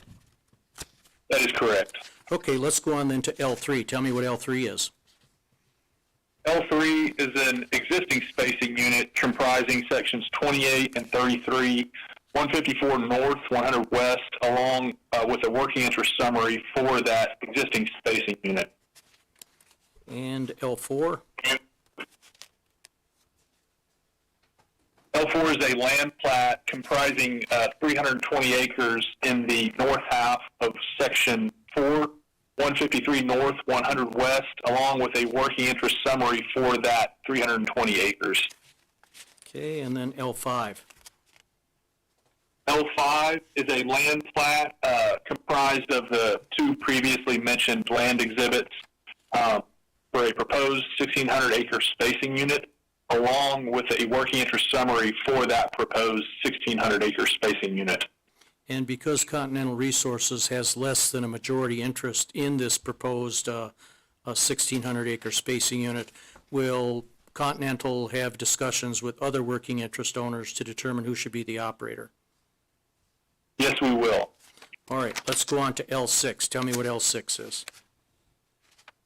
L6 is a land plat for an existing 1,280 acre spacing unit comprising sections 29 and 32, Township 154 North, Range 100 West, along with a working interest summary for that existing 1,280 acre spacing. And L7?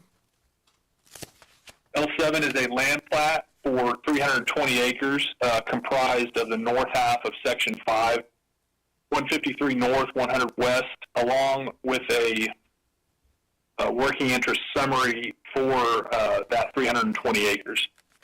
And L8?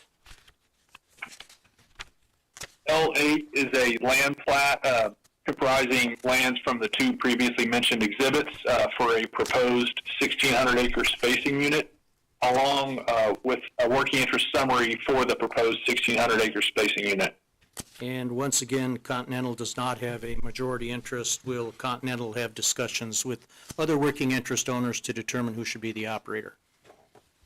Yes, we will. Okay, now let's go to L9. Tell me what L9 is. L9 is a land plat for 1,280 acres comprising sections 8 and 9 of 153 North, 100 West, along with a working interest summary for that 1,280 acres. And L10?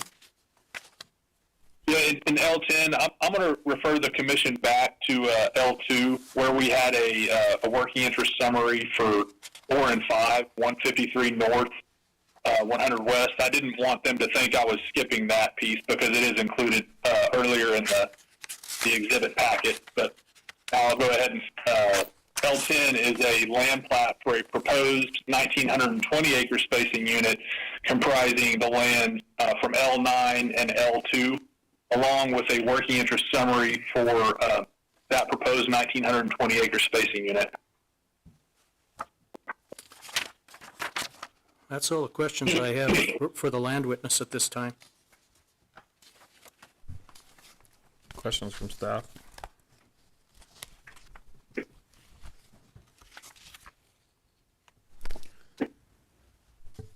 Matt, there's quite the smorgasbord of space units in this area. I assume that someone's gonna get into how this is gonna be developed and what's supposed to be left and what's supposed to be downspaced and things like that?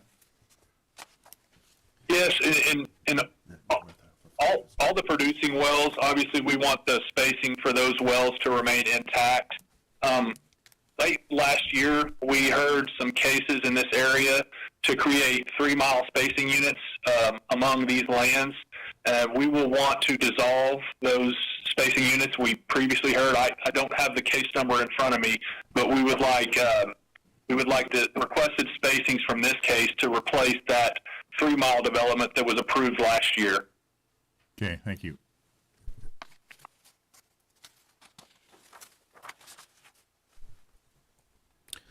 Any additional questions?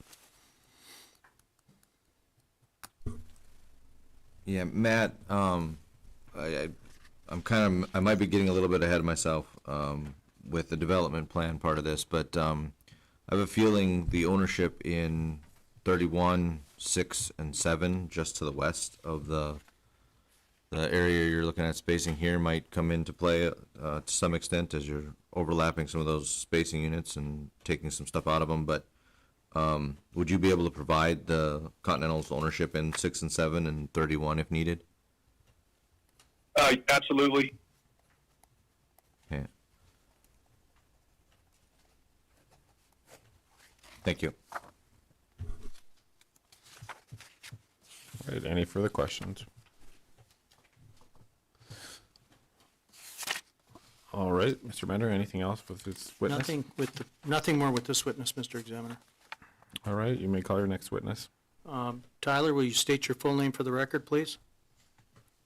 Tyler Gruenbacher. All right, Mr. Grunbacher, could you raise your right hand, please?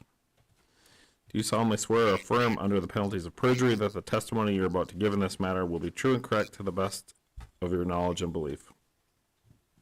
I do. All right, thank you. Tyler, by whom are you employed? Continental Resources In what capacity? as an operations geologist. And in that capacity, have you testified before the commission previously? Yes, I have. Had your qualifications accepted as that of an expert? Yes, they were. Offer the further testimony of this witness that of an expert. Your offer is granted. Tyler, let's go to the next exhibit in the packet, G1. Can you tell us what G1 is? And then briefly discuss what's contained on that exhibit? Yeah, sure. G1 is just our general locator map showing the proposed spacing units. They're highlighted in yellow, outlined in red, black, green, and purple. Displayed on the map are 50-foot contours that represent the depth of our upper Bakken surface. And then the type log for this area is the Bratland 41-33-1, which I'm using to represent the rock character that's found in these 4 proposed spacing units. And just to clarify, it might be obvious to most, but just to clarify the record, the dashed line, that's the thread of the river. That's not a structure contour. Is that correct?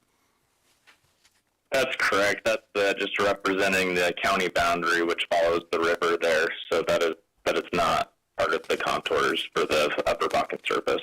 Okay, let's go to the next exhibit, Exhibit G2. Tell us what that is.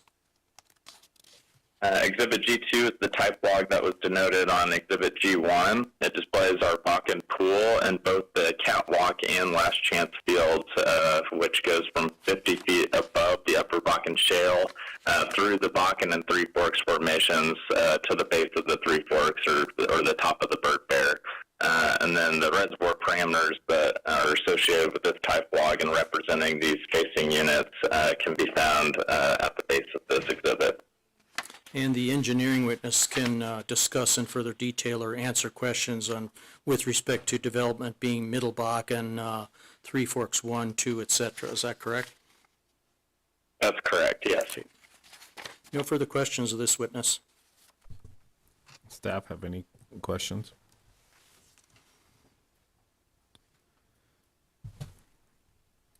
All right, hearing none. Thank you, Mr. Grunbacher. Mr. Bender, you may call your next witness. Mr. Chase Haddican. Chase, would you state your name for the record? Chase Haddican, And can you spell your last name? Haddican. All right, Mr. Haddigan, could you please raise your right hand? And do you solemnly swear or affirm under the penalties of perjury that the testimony you're about to give in this matter will be true and correct to the best of your knowledge and belief? I do. All right, thank you. Chase, by whom are you employed? Continental Resources, In what capacity? Reservoir Engineer. And in that capacity, have you testified before the commission previously? I have. Had your qualifications accepted as that of an expert? Yes. Offer the further testimony of this witness that of an expert. Your offer is received and approved. Chase, let's go to the next exhibit in the packet, Exhibit E1. I would like you to identify Exhibit E1 and then discuss what's contained upon it. There's a lot of information there, so maybe stick to what you believe is relevant for today's hearing. Okay.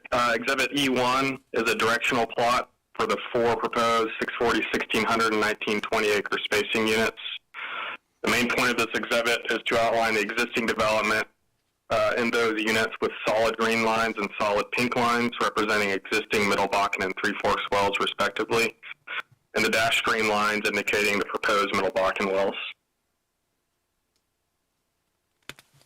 All right, let's go to the next exhibit then, E2, and once again identify E2 and discuss what's contained upon it. Exhibit E2 is a directional plot for the proposed 640 acre spacing unit. This spacing unit is comprised of the south half of section 4 and 5, 153 north, 100 west, with 3 proposed Middle Bakken wells. The lines depicting existing and proposed future development are as described in E1. Okay, then let's go to E3. Tell us what E3 is. Exhibit E3 is a directional plot for the proposed 1,600-acre spacing units. These spacing units are comprised of sections 28, 29, 32, and 33 of 154 North, 100 West, and the north half of sections 4 and 5 of 153 North and 100 West, with 11 proposed middle Bakken wells. The lines depicting existing and proposed development are as described in E1. All right, then let's go to E4. Tell us what E4 is. Exhibit E4 is a directional plot for the proposed 1920-acre spacing unit. This spacing unit is comprised of sections 8, 9 of 153 North, 100 West, and the south half of sections 4 and 5 of 153 North, 100 West, with one proposed middle Bakken well. The lines depicting existing and proposed development are as described in E1. And then Exhibit E5. Exhibit E5 is the schematic for our typical 2-mile middle Bakken well. We are showing a TD of 21,000 feet MD with a 7-inch casing point at 11,000 foot MD, which puts our lateral length at 10,000 feet. The lateral will be cemented and completed with roughly 45 plug-and-perf stages paired with hydraulic fracturing operations. Okay, and then E6. Exhibit E6 outlines the reserves and economics for an individual middle Bakken area type curve. Starting with the reserve section, we are expecting an oil IP of 1,015 barrels of oil per day, an oil EUR of 516 MBO, a gas EUR of 877 MMCF, a BOE EUR of 1202 MBOE, and an EUR GOR of 1,700 standard cubic feet per barrel. Moving on to the economic section, with a total estimated gross drilling completion cost of $10.1 million, a 60-3 oil and gas price deck, and the reserves mentioned above, we are expecting a total PV10 of $2.078 million per well, and a rate of return of 28% per well, and an undiscounted payout of 2.1 years. Also shown are the reservoir parameters broken out for the Middle Bakken, as Tyler previously spoke to in Exhibit G2. And Exhibit GM1, is that a gas capture affidavit that the commission typically requires in these sorts of matters? Yes. And in your opinion, will the requested relief prevent waste, protect correlative rights, and prevent the drilling of unnecessary wells? It will. Mr. Examiner, no further questions in this matter. Offer each one of the exhibits that were identified by the three witnesses.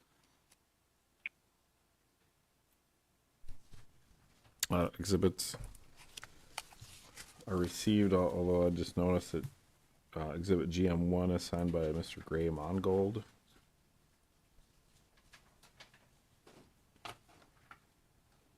I assume that the witness knows Mr. Mongold and can attest to that declaration. Did you hear the question, Chase? Yes. Can you answer the question? Yes, I do know Gray Mongold. Okay. Exhibits are received. Commission staff, any questions? Chase, there's a little bit to unpack here. So currently, 29, 32, and 5 are a stand-up 1920, and 28, 33, and 4 are a stand-up 1920. Why is Continental foregoing that development with this 1,600 and 640 acre development? Well, as you can see in sections 4 and 5, probably easier to look at Exhibit E1 if you want a reference point. But those existing wells are going east-west, and a 3-mile development would be crossing those wells. We had some concern with that depletion, coupled with challenged surface locations, just given proximity to the river and also proximity to the city of Williston. I assume Continental has drilled numerous wells across wells that previously exist, is that correct? That's correct. I think in this particular situation, we did the proper analysis to compare the 3 mile versus the 2.5 and 2 mile development you're seeing here, and we found that the 2.5 and 2 mile development was the way to go. It's not part of this application, but sections 7, 8, and 9 are laid down 1920, is that correct? You're referring to the east, or sorry, the west? No, to the south. 7, 8, section 7, 8, and 9. Yes, that is. Yep, Is that Continental spacing unit? it is. And how many, do you know how many wells are proposed to be drilled in 7, 8, and 9? I'd have to go back and look at the spacing units, But it's like, so I can't give you an exact answer. it's likely multiple wells, I assume. Yes. So with the lease line well consisting of the south half of 4 and 5 and sections 8 and 9, there currently is a lease line 3840 consisting of 4, 5, and 6, and 7, 8, and 9. Why wouldn't you develop the lease line with that existing 3840?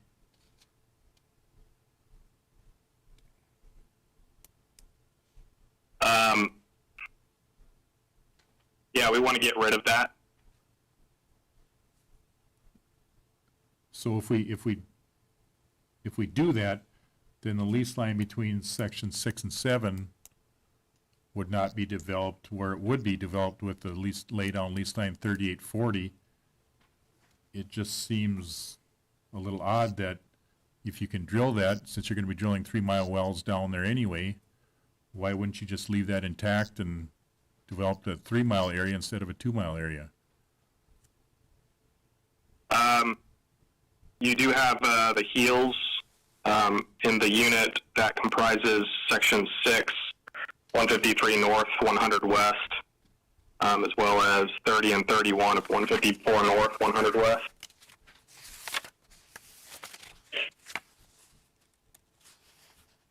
So you're telling me the surface for developing 30, 31, and 6 is going to be on somewhere in section 7? Yes.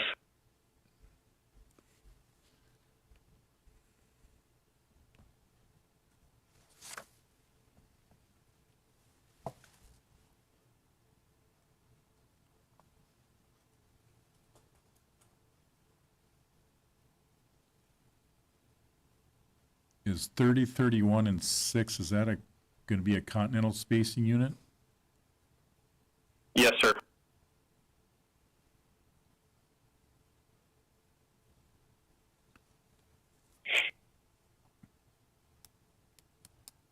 And on your proposed lease line spacing consisting of the south half of 4 and 5 and sections 8 and 9, it's probably immaterial whether that's a lay down or the spacing unit as you proposed or a lay down 1280.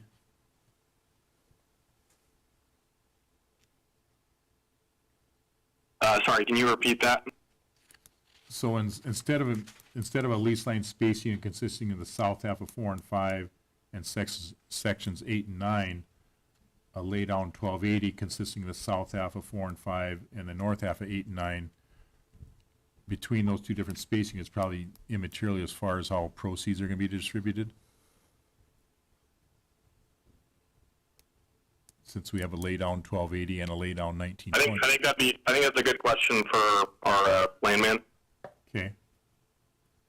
Yeah, this is Matt, and yeah, we had planned on having a 1920 in place, and proceeds would be distributed on record title as it relates to the proposed spacing unit.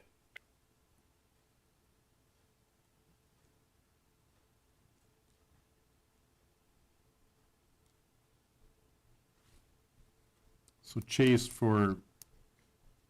I'd like you to submit an exhibit for that lease line well, the 1280, or the 2 mile as you proposed versus a 3 mile as we discussed, in the heels of those other wells, depicting that so we can examine that. Yes, sir.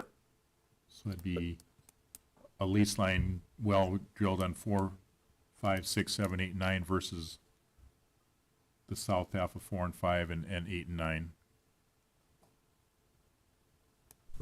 Understood. Okay, thank you.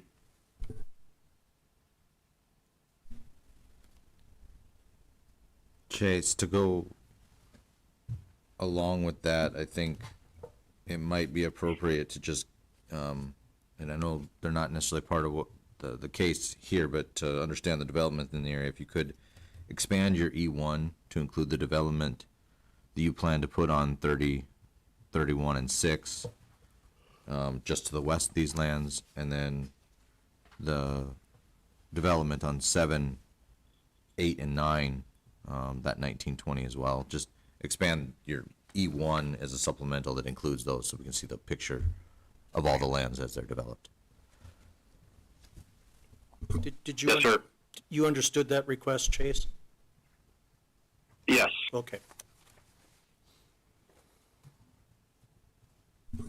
Also, if you'd look at exhibit E3, please, your caption, item number 2 includes a request that the laterals of one of the wells, and I'm assuming it's one on each of the overlapping 1600s, be allowed to be approximately 462 feet from the west line. Also, that'd just be the, strike that, expand on the second part of your request in item number 2, please, where you're requesting that a lateral be located 462 feet from the west line of the spacing unit.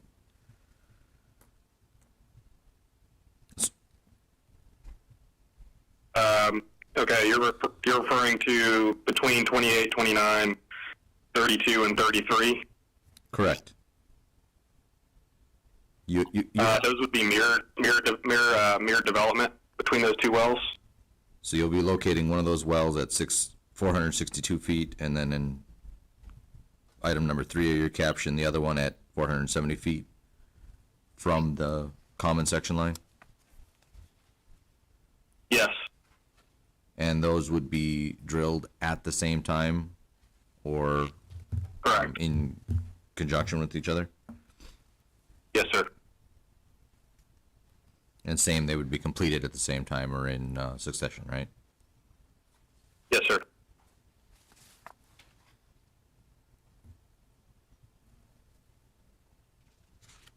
Okay, thank you. Chase, just one more question along the lines of what Rich was asking. Will those 2 wells be drilled from the same pad? Yes. Okay, thank you. Anything further? All right, hearing no further questions from staff. Looks like Mr. Bender will want an additional exhibit or modifications to existing exhibits. Could we have until July 12, 2023 to submit those supplementals? Well, I will agree to hold the record open until July 12th, 2023 to supplement the record. Okay. Anything further, Mr. Bender, with this case? All I would say is, Mr. Examiner, we will try to make that deadline. In the event that we can't, I'll make a request to hold it open a little longer, but we'll certainly try. All right, your request is noted. So with that notation, we'll keep the record open until July 12th, but that will conclude the hearing for case number 30154. And at this time, I think I need to take a little break and we'll go off the record at 10:45. Okay. This is addressed to the Continental witnesses. Why don't you guys stay on the line? You can put your call on mute, and then you'll hear us when we come back. Hello? Did you?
All right, we'll come back on the record. It is 10:59 a.m. It's, June 29th, 2023. Next case on the docket is case number 30085. This is a continued application of Continental Resources Incorporated for an order for the Little Knife and/or Jim Creek Bakken Pool, Dunn County, North Dakota, as follows. 1.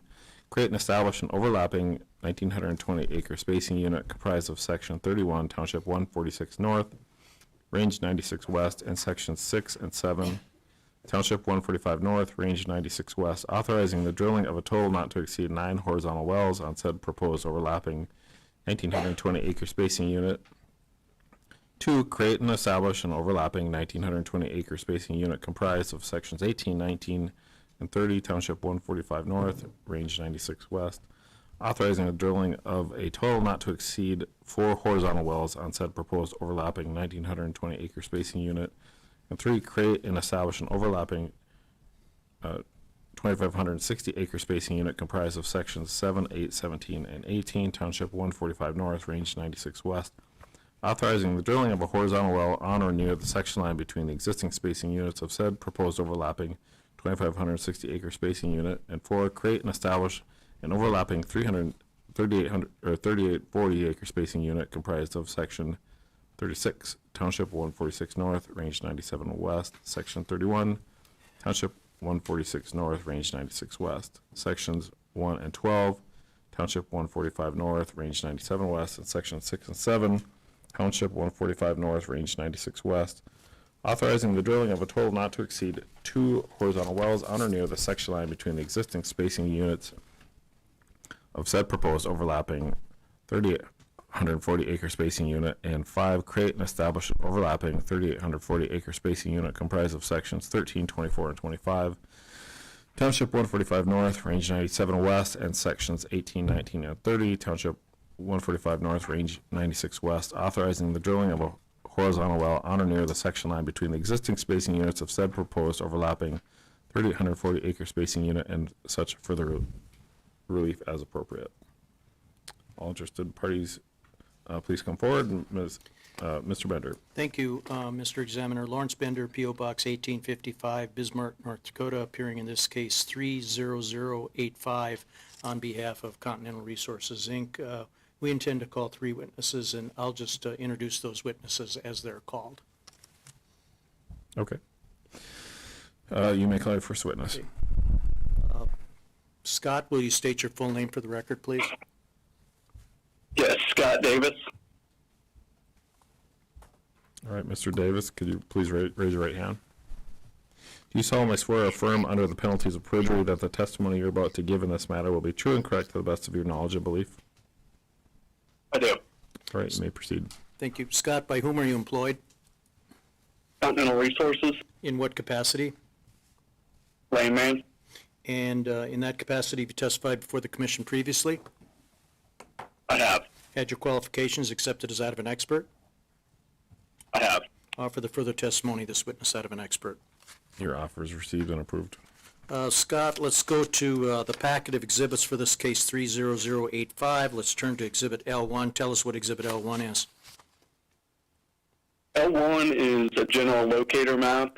The existing fields are outlined in blue, and then 5 proposed spacing units we'll be discussing today are outlined in red, black, pink, purple, and green, and then shaded in yellow. All right, let's go to L2. L2 is a land plat of an existing 1,280-acre spacing unit comprised of Section 31, 146 North, 96 West, and Section 6, 145 North, 96 West, along with a working interest ownership summary for those sections. Okay, can you indicate what Continental's interest is in this area? 6 and... Yes, sir. Yes, sir. In those 2 sections, Continental owns just over 80% working interest. Okay, let's go to L3. L3 is a land plat of Section 7, 145 North, 96 West, along with a working interest ownership summary for that section. where Continental owns 100% in that section. Okay, and L4. L4 is a land plat for the proposed 1920 acre spacing unit comprised of section 31, 146 north, 96 west, and sections 6 and 7, 145 north, 96 west, along with a consolidated working interest ownership summary for that proposed 1920 acre spacing unit. And Continental will own approximately 87% in that proposed 1920. Okay, let's go to the lands that are in the next 1920, starting with L5. Yes, sir. L5 is a land plat of section 18, 145 north, 96 west, along with a working interest ownership summary for that section. And Continental owns just under 58% in that section. L6.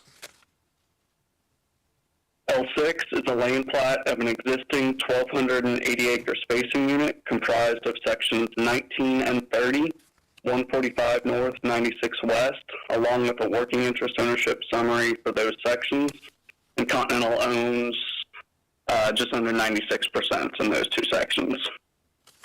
All right, and then the 1920, the exhibit L7. L7 is a land plat for this proposed 1920 acre spacing unit comprised of sections 18, 19, and 30, 145 north, 96 west, along with a consolidated working interest ownership summary for that proposed 1920 acre spacing unit. And Continental owns just over 83% in that proposed 1920. Okay, let's go on to the next proposed spacing unit, starting with L8. Yes. L8 is a land plat of an existing 1,280 acre spacing unit comprised of sections 7 and 18, 145 north, 96 west, along with a working interest ownership summary for those sections. Continental owns just under 79% working interest in those two sections. And L9. L9 is a land plat of an existing 1,280 acre spacing unit comprised of sections 8 and 17, 145 north, 96 west, along with a working interest ownership summary for those sections. Continental owns just under 55% working interest in those two sections. Okay, and then the next exhibit, the proposed 2560, exhibit L10. Yes. Exhibit L10 is a land plat for the proposed 2560 acre spacing unit comprised of sections 7, 8, 17, and 18, 145 north, 96 west, along with a consolidated working interest ownership summary for that proposed 2560 acre spacing unit. Continental owns just under 67% working interest in that 2560. Okay, let's go to the next proposed spacing unit, starting with lands that you have depicted on exhibit L11. Yes. L11 is a land plat of section 36, 146 north, 97 west, and sections 1 and 12, 145 north, 97 west, along with a working interest ownership summary for those sections. Continental owns just under 10% in those three sections. L12. L12, I would like to point out that L12 is an identical exhibit to exhibit L4, which we looked at earlier, which was an exhibit for the proposed 1920 acre spacing unit comprised of section 31, 146 north, 96 west, and section 6 and 7, 145 north, 96 west. And Continental owns just over 87% in that 1920. Okay, and then L13, the 3840. Yes. L13 is a land plat of the proposed 3840 spacing unit comprised of section 36, 146 north, 97 west, section 31, 146 north, 96 west, sections 1 and 12, 145 north, 97 west, and sections 6 and 7, 145 north, 96 west, along with a consolidated working interest ownership summary for that proposed 3840 acre spacing unit. Continental owns just over 48% working interest in that proposed 3840. And because Continental Resources owns less than a majority interest, will Continental Resources have conversations with other working interest owners in the 3840 to determine who should be the operator? Yes, we will. Okay, let's go to L14 for the next proposed spacing unit. L14 is a land plot of an existing 1,280 acre spacing unit comprised of sections 13 and 24, 145 north, 97 west, along with a working interest ownership summary for those sections. Continental owns just under 91% working interest in those two sections. L15? L15 is a land plot of section 25, 145 north, 97 west, along with a working interest ownership summary for that section. Continental does not own in that section. Okay, and L16?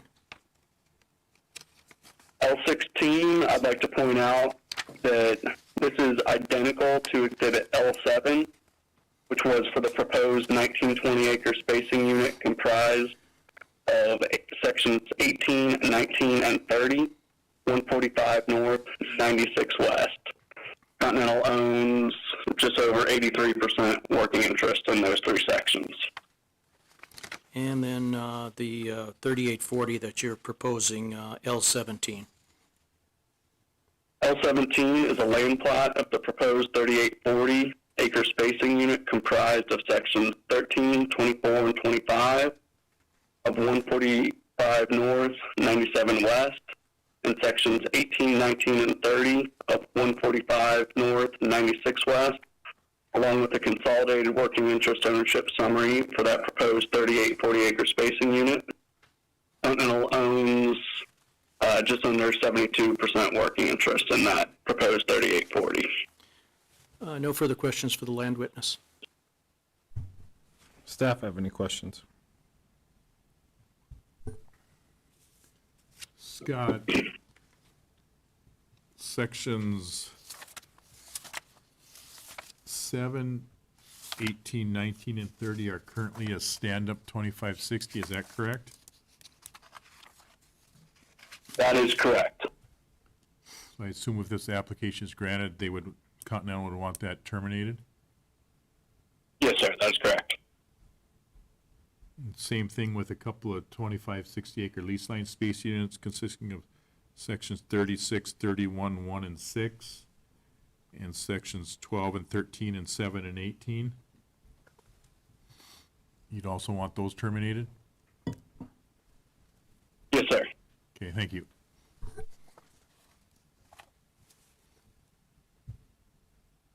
Any additional questions?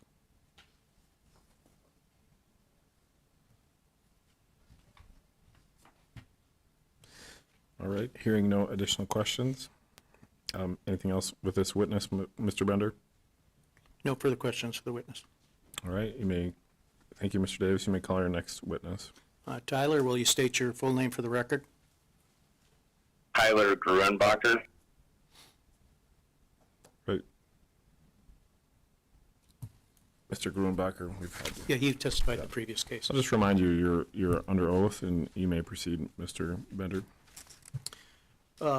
Tyler, by whom, well, I guess by whom are you employed?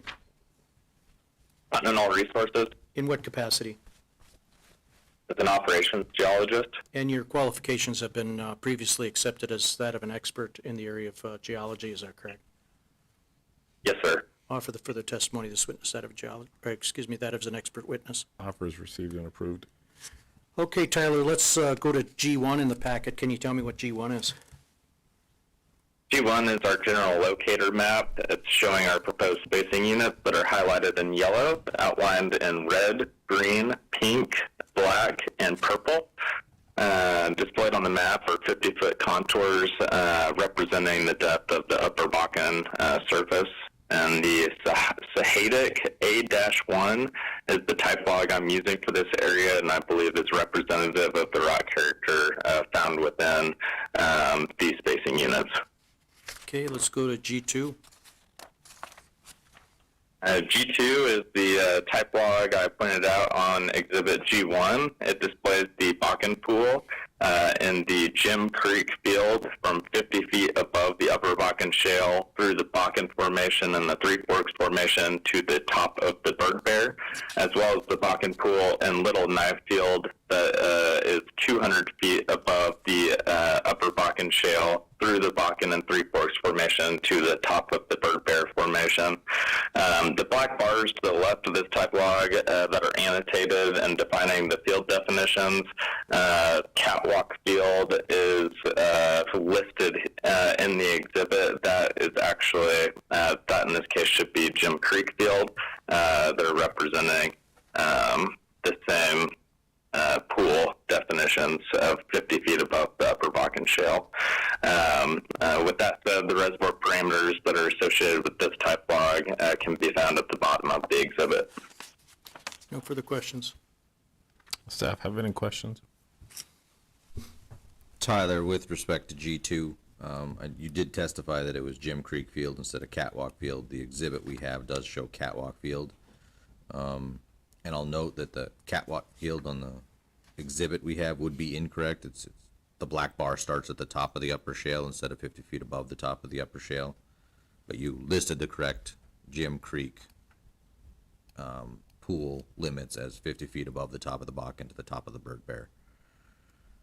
Yes, sir. I'm just realizing that this exhibit I did not send an updated one with the correct annotation for where that pool definition extends, but I am aware that it goes 50 feet above. So if I need to add a supplemental exhibit for that, I'm happy to do so.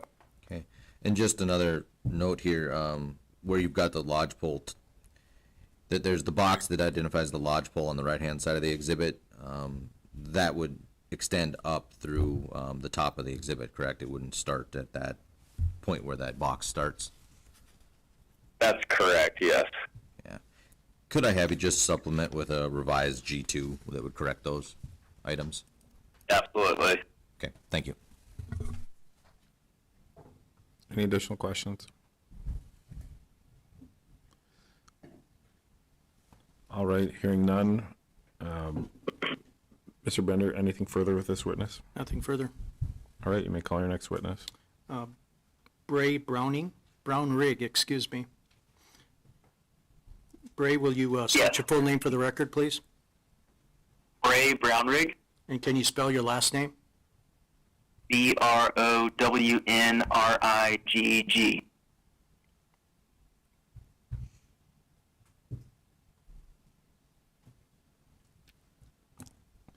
All right, Brownrigg? Yes. Okay. Mr. Brownrigg, could you raise your right hand, please? Do you solemnly swear or affirm under the penalties of perjury that the testimony you're about to give in this matter will be true and correct to the best of your knowledge and belief? I do. All right, you may proceed. Bray, by whom are you employed? Continental Resources What capacity? as a reservoir engineer. And in that capacity, have you testified before the commission previously? Yes. Had your qualifications accepted as that of an expert? Yes. Offer the further testimony of this witness that of an expert. Your offer is received and approved. Bray, let's go to E1. Tell me what E1 is. Exhibit E1 is the proposed directional well plot of 19, 20, 25, 60, and 38, 40 acre spacing units. The dashed black lines show the spacing unit. We have a spacing unit with one proposed Middle Bakken lateral and one proposed Three Forks 1 lateral.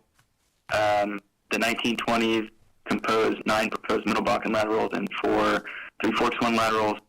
And then we also have another spacing unit of one proposed Middle Bakken lateral in the 2560.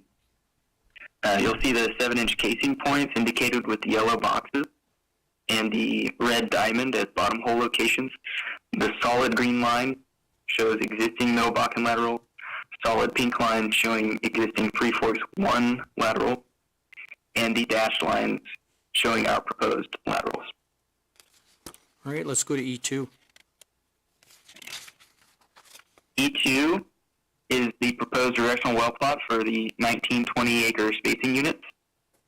I would like to point out the green lines in section 18, 19, and 30 should be dashed, the ones to reflect the way that they are in E1.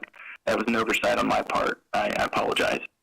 However, those furthest west 3 line, green line should be dashed, and the furthest to the right line should be dashed as well, correctly showing the proposed laterals. However, it also, the 7-inch casing points are shown here in yellow, with the red diamonds as bottom hole locations, and the lines shown accordingly. Okay, just to clarify, Bray, when you talked about these lines that are solid lines, they should be dashed lines. You're talking about the lines that appear covering sections 18, 19, and 30. So they're depicted as 1920 wells that are already drilled. Is that correct? That's correct. And they should be depicted as wells to be drilled on a 1920. Is that correct? Yes, sir. Okay, let's go to the next exhibit then, E3.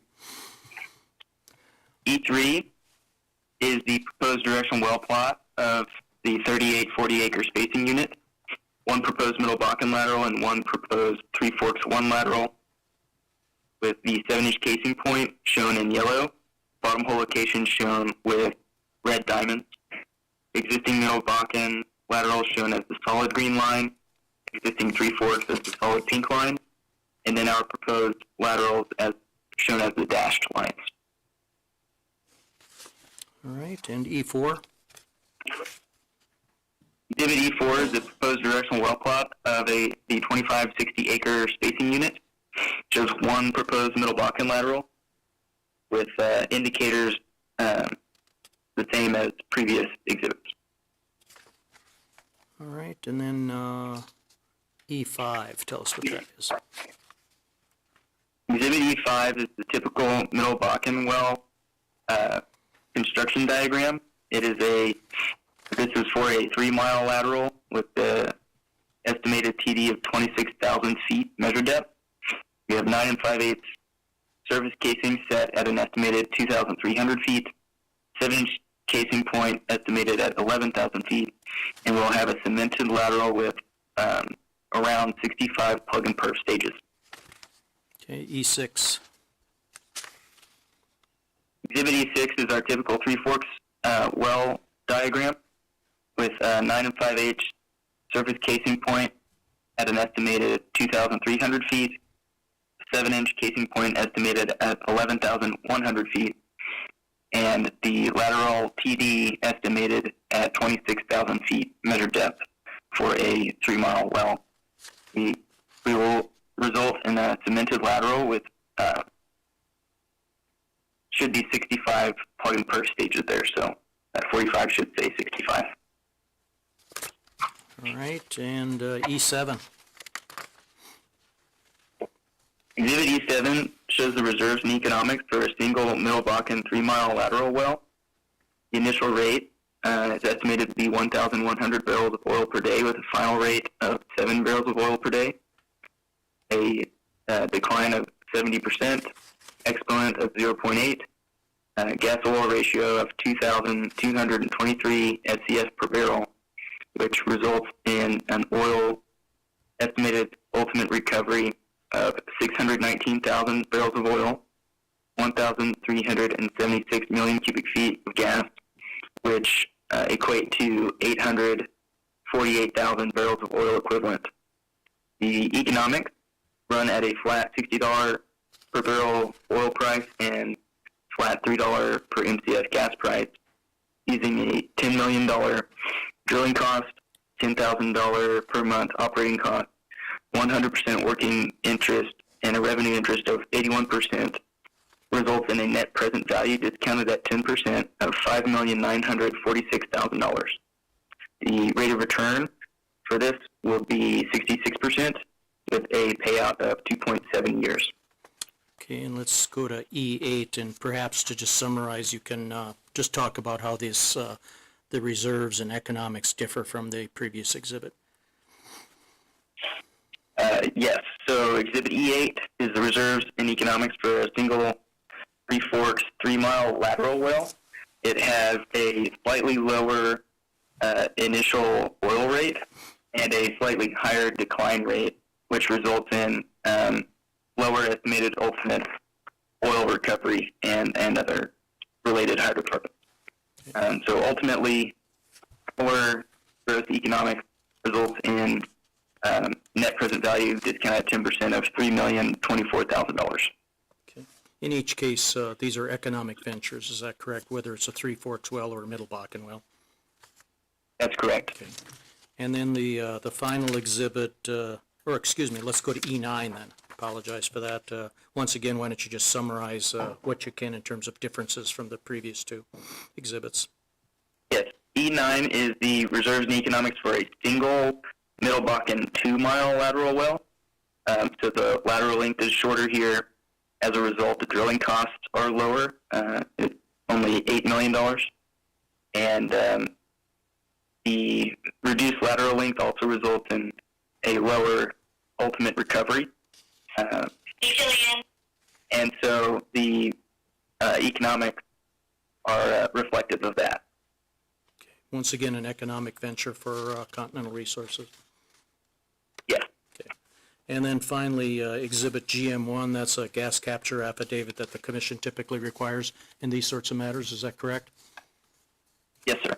In your opinion, will the requested relief prevent waste, protect relative rights, and prevent the drilling of unnecessary wells? Yes. No further questions. Mr. Examiner, offer the exhibits. Exhibits I received, are you intending to supplement or correct any of the exhibits for the commission? I think there were some requests, and if we could leave the record open until July 12th, I think is the date we've been utilizing in the other hearings, that would be appropriate here as well, Mr. Okay. Examiner. Commission staff, any questions? Ray, on Exhibit E2, your 19-20 acre spacing unit development, why are you drilling Three Forks wells in the north one and not in the south one? Yes, so this area here is right on the line of our Three Forks development outline. So the northern units here have a lower water saturation than the wells than the units to the south. So ultimately, we believe the Three Forks to be sub-economic in the southern 1920. Okay, thank you.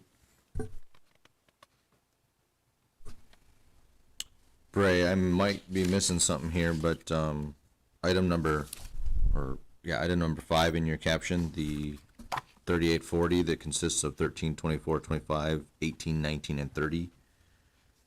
I do not see that exhibit depicting that proposed well. I'm sorry, which exhibit are you referring to? The one that's missing. So item V in the caption had a 3840 consisting of 13, 24, and 25, and 18, 19, and 30. And that doesn't appear to be depicted on E1 or any of the other development exhibits. If If it helps, it's the purple outline on G1.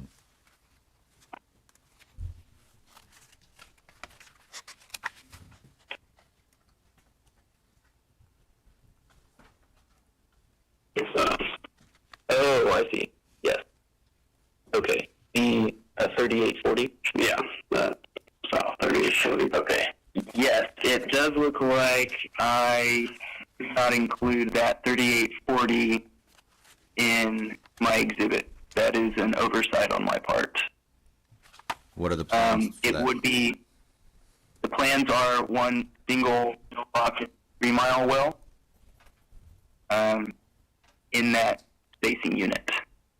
Down the section line, or a common section line Yes, between? sir. Yes, sir.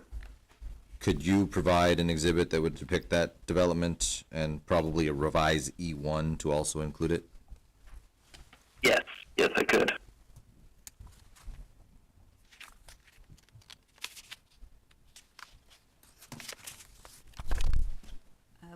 Bray, will these wells be drilled from common pads going both north and south? Yes, the only one that we plan to drill from a separate pad would be the 2560 of section 7, 8, 17, and 18. We plan to have a 2-well pad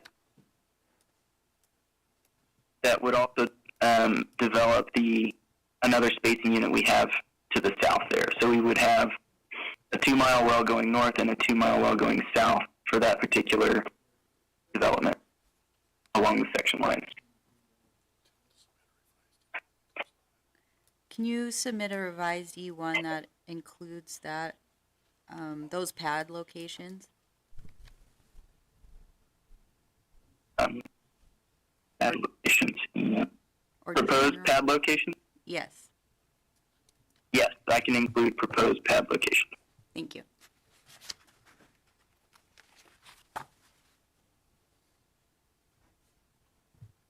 Any additional questions?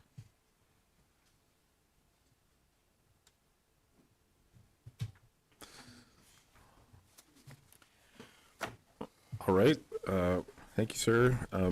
Mr. Bender, anything else? Nothing further in this matter. All right, we'll leave the record open until July 12th for revised exhibits. I think E1, E2, and maybe E6, and I guess anything else I've... Nothing further in this matter. Okay.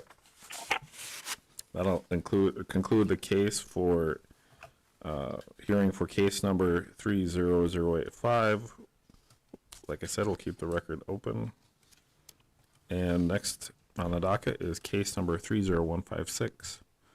This is an application of Continental Resources Incorporated for an order authorizing the use of an open receptacle to be located in the south half of Section 12, Township 146 North, Range 97 West, in the Little Knife Field in Dunn County, North Dakota, for storage of produced water to allow fracture stimulation of the Arthur 6-12H well, file number 39328, Arthur 7-12H1 well, file number 39329, Arthur 8-12H well, file number 39330, Arthur 9-12H1 well, file number 39331, Arthur 10-12H well, file number 39332, Hegler 6-13H well, file number 39333, Hegler 7-13H1 well, file number 39334, Hegler H-13H well, 8-13H well, file number 39335, Hegler 9-13H1 well, file number 39336, and Hegler 10-13H well, file number 39337, as an exception to the provisions of section 430203-19.3 of the North Dakota Administrative Code and such other further relief. All interested parties, please come forward. Mr. Bender. Thank you, Mr. Examiner. Lawrence Bender. Oops, sorry about that. Okay. Mr. Examiner, Lawrence Bender, P.O. Box 1855, Bismarck, North Dakota, appearing in this matter, case number 30156, which I think is the only caption you read. I was busy calling in the phone, but at this time, Mr. Examiner, we'd request that cases 30156, 30, and 30157 be combined and consolidated for purposes of hearing. We plan on calling one witness for both of these cases, and we've consolidated the exhibits, and we can get through the hearing much quicker if they are combined and consolidated for purposes of hearing. All right, I'll approve the request, and just give me a moment while I read the application for case number 30157 into the record. Case number 30157 is an application of Continental Resources Incorporated for an order authorizing the use of an open receptacle to be located in Lot 1 of Section 7, Township 146 North, Range 96 West, Rattlesnake Point Field in Dunn County, North Dakota, for storage of produced water to allow fracture stimulation of the Cuskelly 6-7H well, file number 39789, Cuskelly 7-7H well, file number 39790, Thorvald 6-6H well, file number 39791, and Thorvald 7-6H1 well, file number 39792, as an exception to the provisions of section 430203-19.3 of the North Dakota Administrative Code and such other You haven't called in, do you know what's? further relief. So with that, case numbers 30156 and 30157 are combined for the hearing today. I'm in it right now. And Mr. Bender, you may proceed. Okay. Mr. Examiner, thank you for the request to consolidate these matters. We intend to call one witness in these consolidated matters, Mr. Todd Bernard, B-E-N-A-R-D. I have a call-in number. I don't know if can he hear me as I'm talking now? Has anybody else joined? I can hear you. Okay, great. I didn't know if you were on. Thank you so much. I assume that's you, Todd? That's me. Okay, great. So, Mr. Examiner, our first witness will be Todd Bernard. Todd, would you state your full name for the record, please? It's Gregory Todd Bernard. Okay, and can you maybe speak up just a little bit? We're having a little trouble hearing you. All right, let me shift. All right, Mr. Bernard, could you raise your right hand, please? Do you solemnly swear or affirm under the penalties of perjury that the testimony you're about to give in this matter will be true and correct to the best of your knowledge and belief?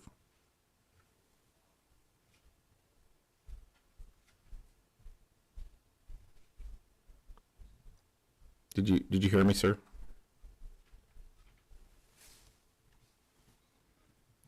You might be on mute.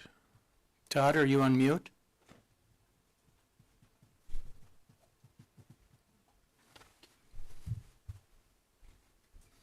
Can you hear us, Todd?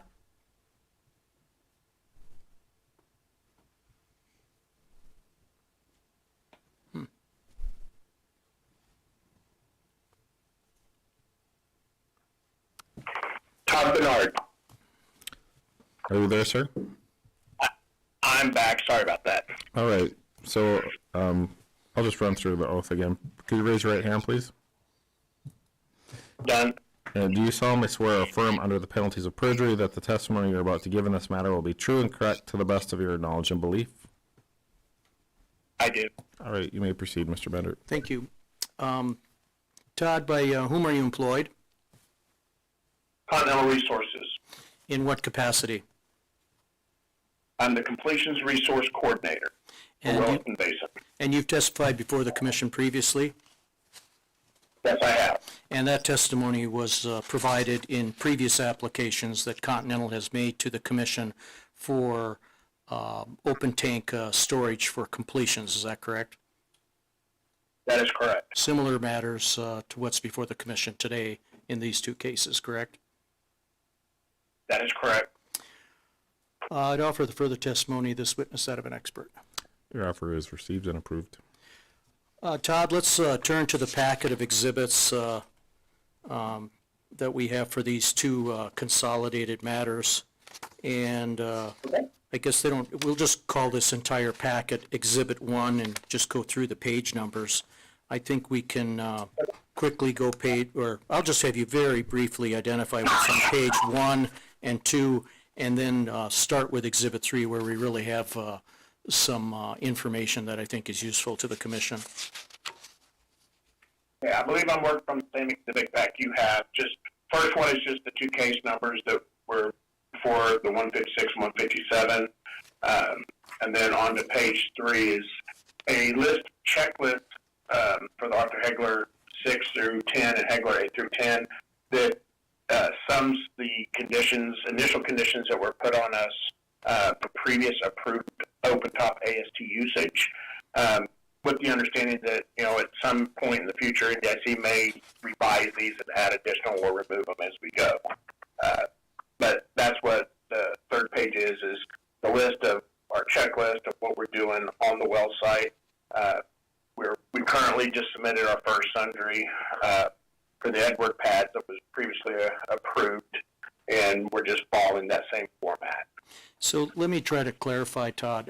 What you just suggested is that Continental has made previous application to the commission for these open tanks, and those requests that we had hearings on them, those requests were granted, but there was a certain checklist that Continental had to meet. Is that a fair statement? That is a fair statement. They Yeah. put conditions on the approval. That's what these are. And, yeah, what you're saying is this Arthur 6-10 and the Hegler 8-10, you're going to meet those same requirements in this checklist that you have depicted on Exhibit 3. Is that correct? That is correct. Okay, thank you. Now let's go to Exhibit 4, and we're probably running a little later with the hearings than we thought, so summarize as much as you can, and obviously if there's specific questions, the commission will have an opportunity to ask you questions. But let's go to page 4. Okay, page 4 is just a topography, layout, and access to the well site. 5 is just a closer in version showing elevations for the location of the well site. Moving on to 6 is just an aerial topography with the site drawn in of where the pad is going to be or is laid out. Moving on to 7, 8, 9, those are as you're standing on the pad facing north, east, south, and west, so that you can kind of get a picture of the topography that is in the general area of our well site. And please let me know if I'm moving too fast. And then the construction layout shows elevation, berm height on the initial plan that was approved. And then on the 12 is the as-built. Tank location, riser location, with an estimated tank setup date on 8/28 and rig down on 10/5. So it's about 38 days on location for this pad. Okay. Previously, I was asked on 13 to provide a pad location in reference to the water aquifers, and that's what page 13 is breaking out. Okay, and that's another requirement the commission has put in place with respect to these matters, is that correct? Yeah, well, they have requested it be included, so yes. Okay. All right. So we added that in the packet just so it's not when we have to come back and look at it. Okay, let's go to page 14 then. Okay. 14 is just the second well site, which is Costello 6 through 7, Thorvald 6 through 7. 15 is basically, it is the exact same checklist that we previously discussed. This pad is going to be set up on the for 23 days versus what we had prior. It's just fewer wells. We should be on and off it a little bit faster. This pad is being placed in between two existing pads, and so 16 is just an aerial depiction of where the pad will be placed.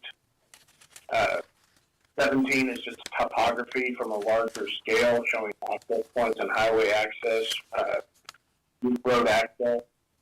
18 is just a closer in version with the elevations, local topography.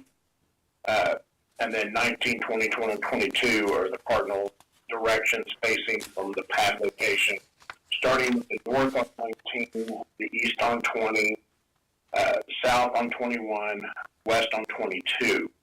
23 is the construction layout, farm height, elevations, and pad footing.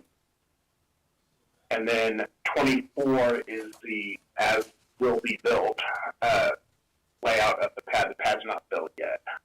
So I will update that once our pad is built when I file it with the sundry, showing the actual built elevations and placement. 25 is the pad location in reference to the water aquifers in the area. So at this point, I have one thing I'd like to bring up. Previously, we had discussed how we were going to pipe from the risers going to the on-site ASTs. And the previous stipulations had us steel piping or metal piping going to it. One thing I would ask the commission to consider allowing us to use poly. It'll be a fused poly single line going from the risers to the AST. And the reason being is it's more reliable. It's similar to what's being used in produced water transfer or produced water gathering systems, and it provides fewer junctions, less connections, and more reliable rig up. So that's a change from what we had requested in the past, and I put that under consideration just for these are lessons learned as we go forward with this process. Okay, let's continue then and change gears here just a little bit and show an example of the tank setup. And as I understand this, and you can correct me if I'm wrong, this is a similar setup that you've showed the commission previously. So in that regard, if I'm correct, you can kind of summarize these pages of the exhibit as well. 26 is just a picture of what one of these above ground storage tanks look like with Titan pools. Then that's 26. On 27 is how we do our site steps, what our current application is, how we're laying the sites, and how we intend to do the ones in the future. The Geotex liner, the minimum 30 mil or larger base liner pad placed, leak detection, which is real-time leak detection sensors that are placed throughout between the two liners that are placed, and we're going to the suction candy canes instead of the bottom suctions, again, to reduce the number of penetrations into the tank, and again, just to remove one more opportunity for a leak. So we are doing that. Going on to 28 is just a discussion of the real-time monitoring, leak detection sensors. We do real-time SCADA reporting on those and monitoring on-site. We have personnel visually there, as well as monitoring the SCADA reports. 29 is a field response, how we would address any potential release. Again, if we have a leak, we'll notify appropriate agencies, our own internal and external, environmental, isolate the source. We'll feedback trucks on station during these operations, so we have immediate access to that. One additional thing we're doing is we're placing containments along the transfer lines now. We're trying to place an addition, and those are just poly liners. But if we shift to the poly line instead of doing the metal lines, we would only put containments at junctions where there's a potential for a drip or a leak. Obviously, quickly isolate, mitigate, and collect any material that comes or leaks out. The evacuation of the tank, should we have a larger failure, we can rapidly pump it down the wellbore, isolate back to the system, reverse flow, and pump it back into our gathering system. So we could rapidly lower the water in the tank. Previously, as I was asked by a breakdown of what we're looking at as far as our produced water for total dissolves and our chemical breakdown. This is an aggregate over the last 12 months. It's Dunn County Gathering System for Continental. So that's the chemical breakdown.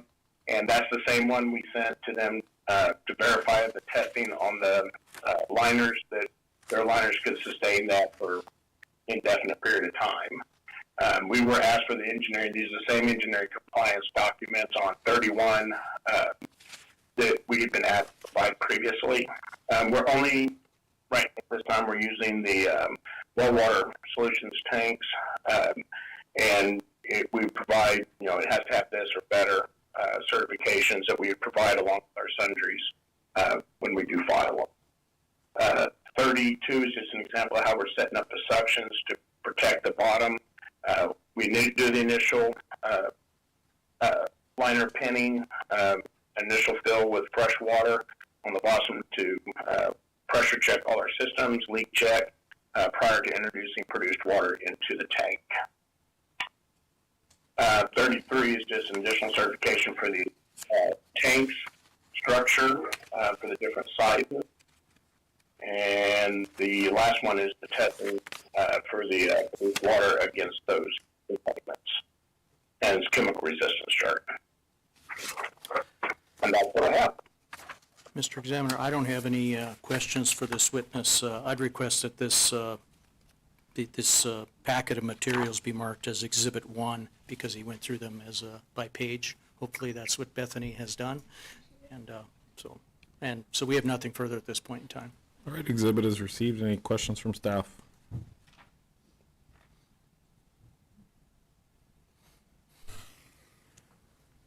Todd, on exhibit, or page 23 and 24,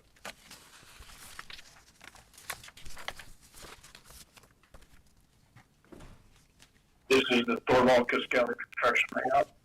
yeah.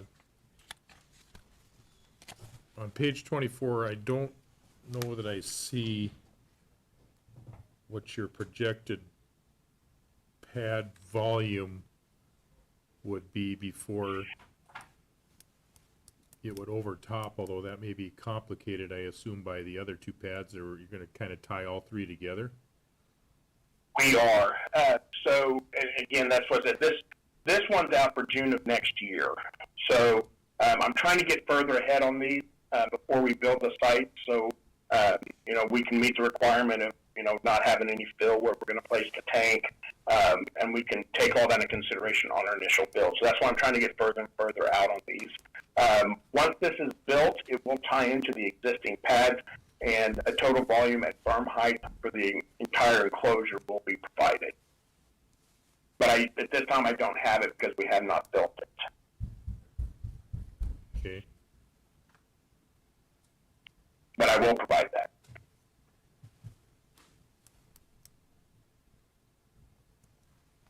What would you estimate as a good, and granted, this is probably not the best situation, but if you had a 30,000 barrel tank, what would you estimate to be a safe pad volume before it would overtop? I mean, is it twice that, 3 times that? At least twice.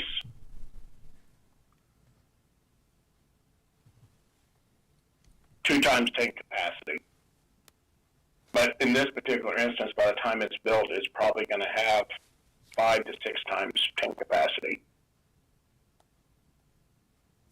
But again, I will know specifically once we have it built.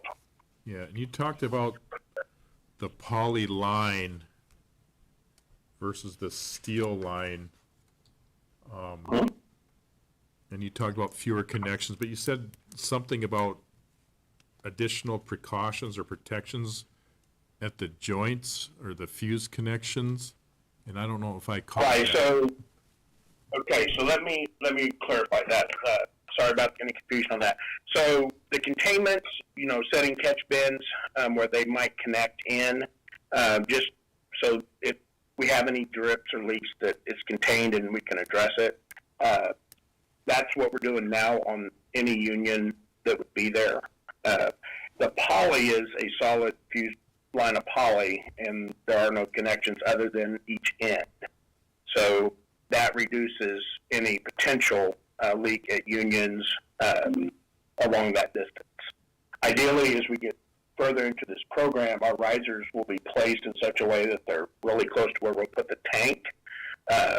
But we're still working retroactively with previously built locations. So with the undisturbed fill requirement, where we place our tank is not ideally situated where we'd want it, so it's further distance in the transfer.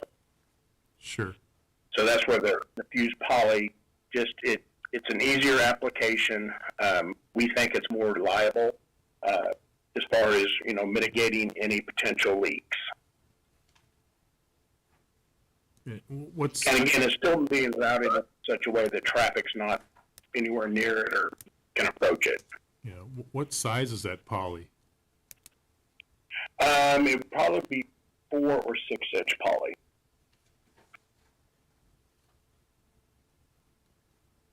we're not moving at real high rates in this, so, we're anywhere between 4 to 8 barrels to, I think the most I probably get through is maybe 12, 13 barrels a minute. So it's not real high rate, but anything more than 0 when it's produced water, we want to mitigate every potential for a leak if it's possible.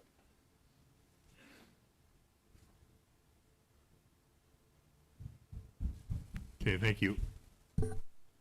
Yep.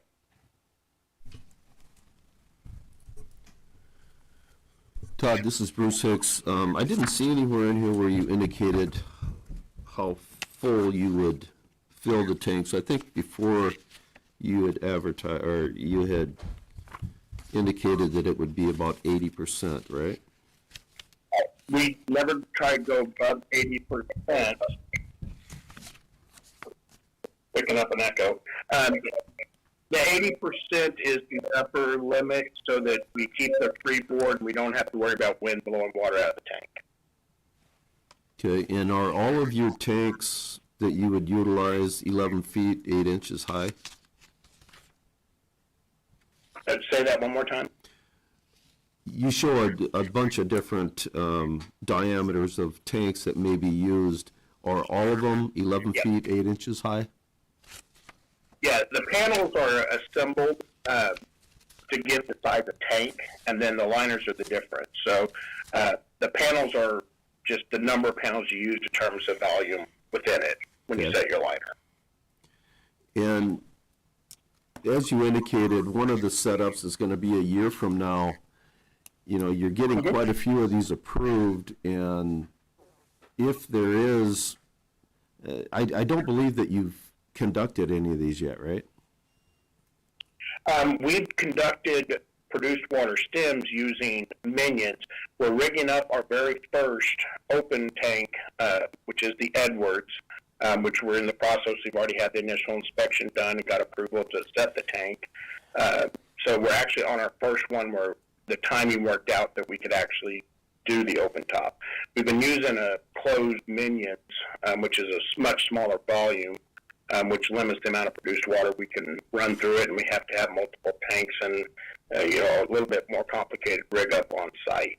But it limits our ability to use the produced water volume to maximize that. Okay.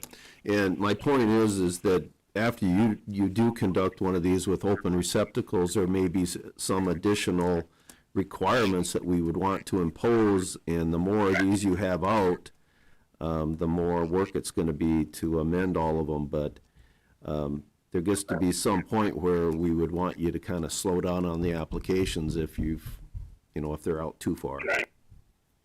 Right, I understand. And I've discussed that internally and made it very clear that the initial sundry requirements that we have and conditions for use are going to change as we learn and, as we go along, and whatever additional items NDIC determines we need to do to, do this correctly. So internally, we've already had that discussion. I realize we have multiple applications out, but it's really not that many pads. So that being said, obviously, if we're going to learn from this first one, we'll do a hot wash when we're done and discuss any lessons learned from that.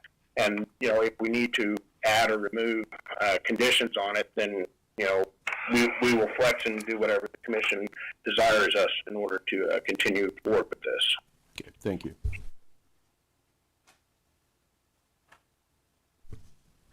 Any additional questions?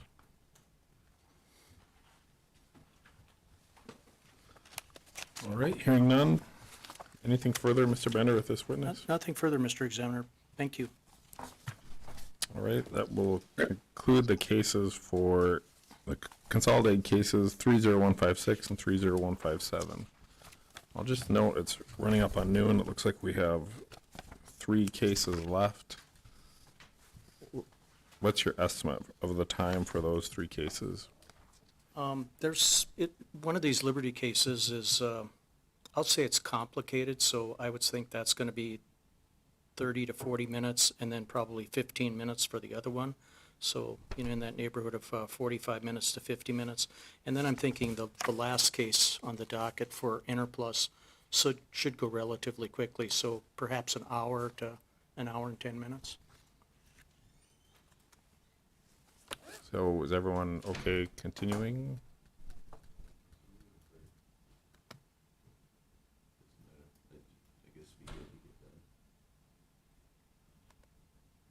Okay, hearing no dissent on on stopping, we will, or vocal dissent. We will continue with case number 30159, which is an application of Liberty Resources Management Company LLC for an order amending the field rules for the Temple Bakken Pool, Williams County, North Dakota, to create and establish an overlapping 2,560 acre spacing unit comprised of sections 25 and 36, Township 159 North, Range 96 West, and sections 1 and 12, Township 158 North, Range 96 West, authorizing drilling, completing, and producing of a total not to exceed 4 wells on said proposed overlapping 2,560 acre spacing unit and such other relief as appropriate. Mr. Bender, you may proceed. Did you have any witnesses for this matter? Thank you, Mr. Examiner. We intend to call 3 witnesses in the first matter that you just read the caption for, 30159. And one of those witnesses is present with us in the hearing room, and the other 2 witnesses will be appearing by telephone, and they've just called in. So we're ready to go if you are, Mr. All right, Examiner. you may call your first witness. Dwayne, would you state your full name for the record, please? Dwayne Fadness. All right, Thadness, did I hear that correctly? Correct. All right, Mr. Thadness, could you please raise your right hand? Do you solemnly swear or affirm under the penalties of perjury that the testimony you're about to give in this matter will be true and correct to the best of your knowledge and belief? Yes, I do. All right, you may proceed. Dwayne, by whom are you employed? Liberty Resources, In what capacity? Vice President of Land. And in that capacity, have you testified before the commission previously I have. and had your qualifications accepted as that of an expert? They have. Okay. Do we have exercising going on above us, or? Yes. Staff are so fast, they're just running back and forth. It's very efficient. We'd offer the further testimony of this witness out of an expert. Your offer is received and approved. All right, Dwayne, let's skip the cover page for this first case, 30159, and let's go to Exhibit L1. Very briefly identify Exhibit L1 and tell us what's contained upon it. That's a regional locator map indicating the area of interest of the proposed 2560 acre spacing unit, which will be the topic of the discussion of this hearing today. Okay, and then let's go to L2. Once again, briefly identify and discuss what's contained on that exhibit. That's a focused-in location map with the proposed spacing indicated in and outlined in purple.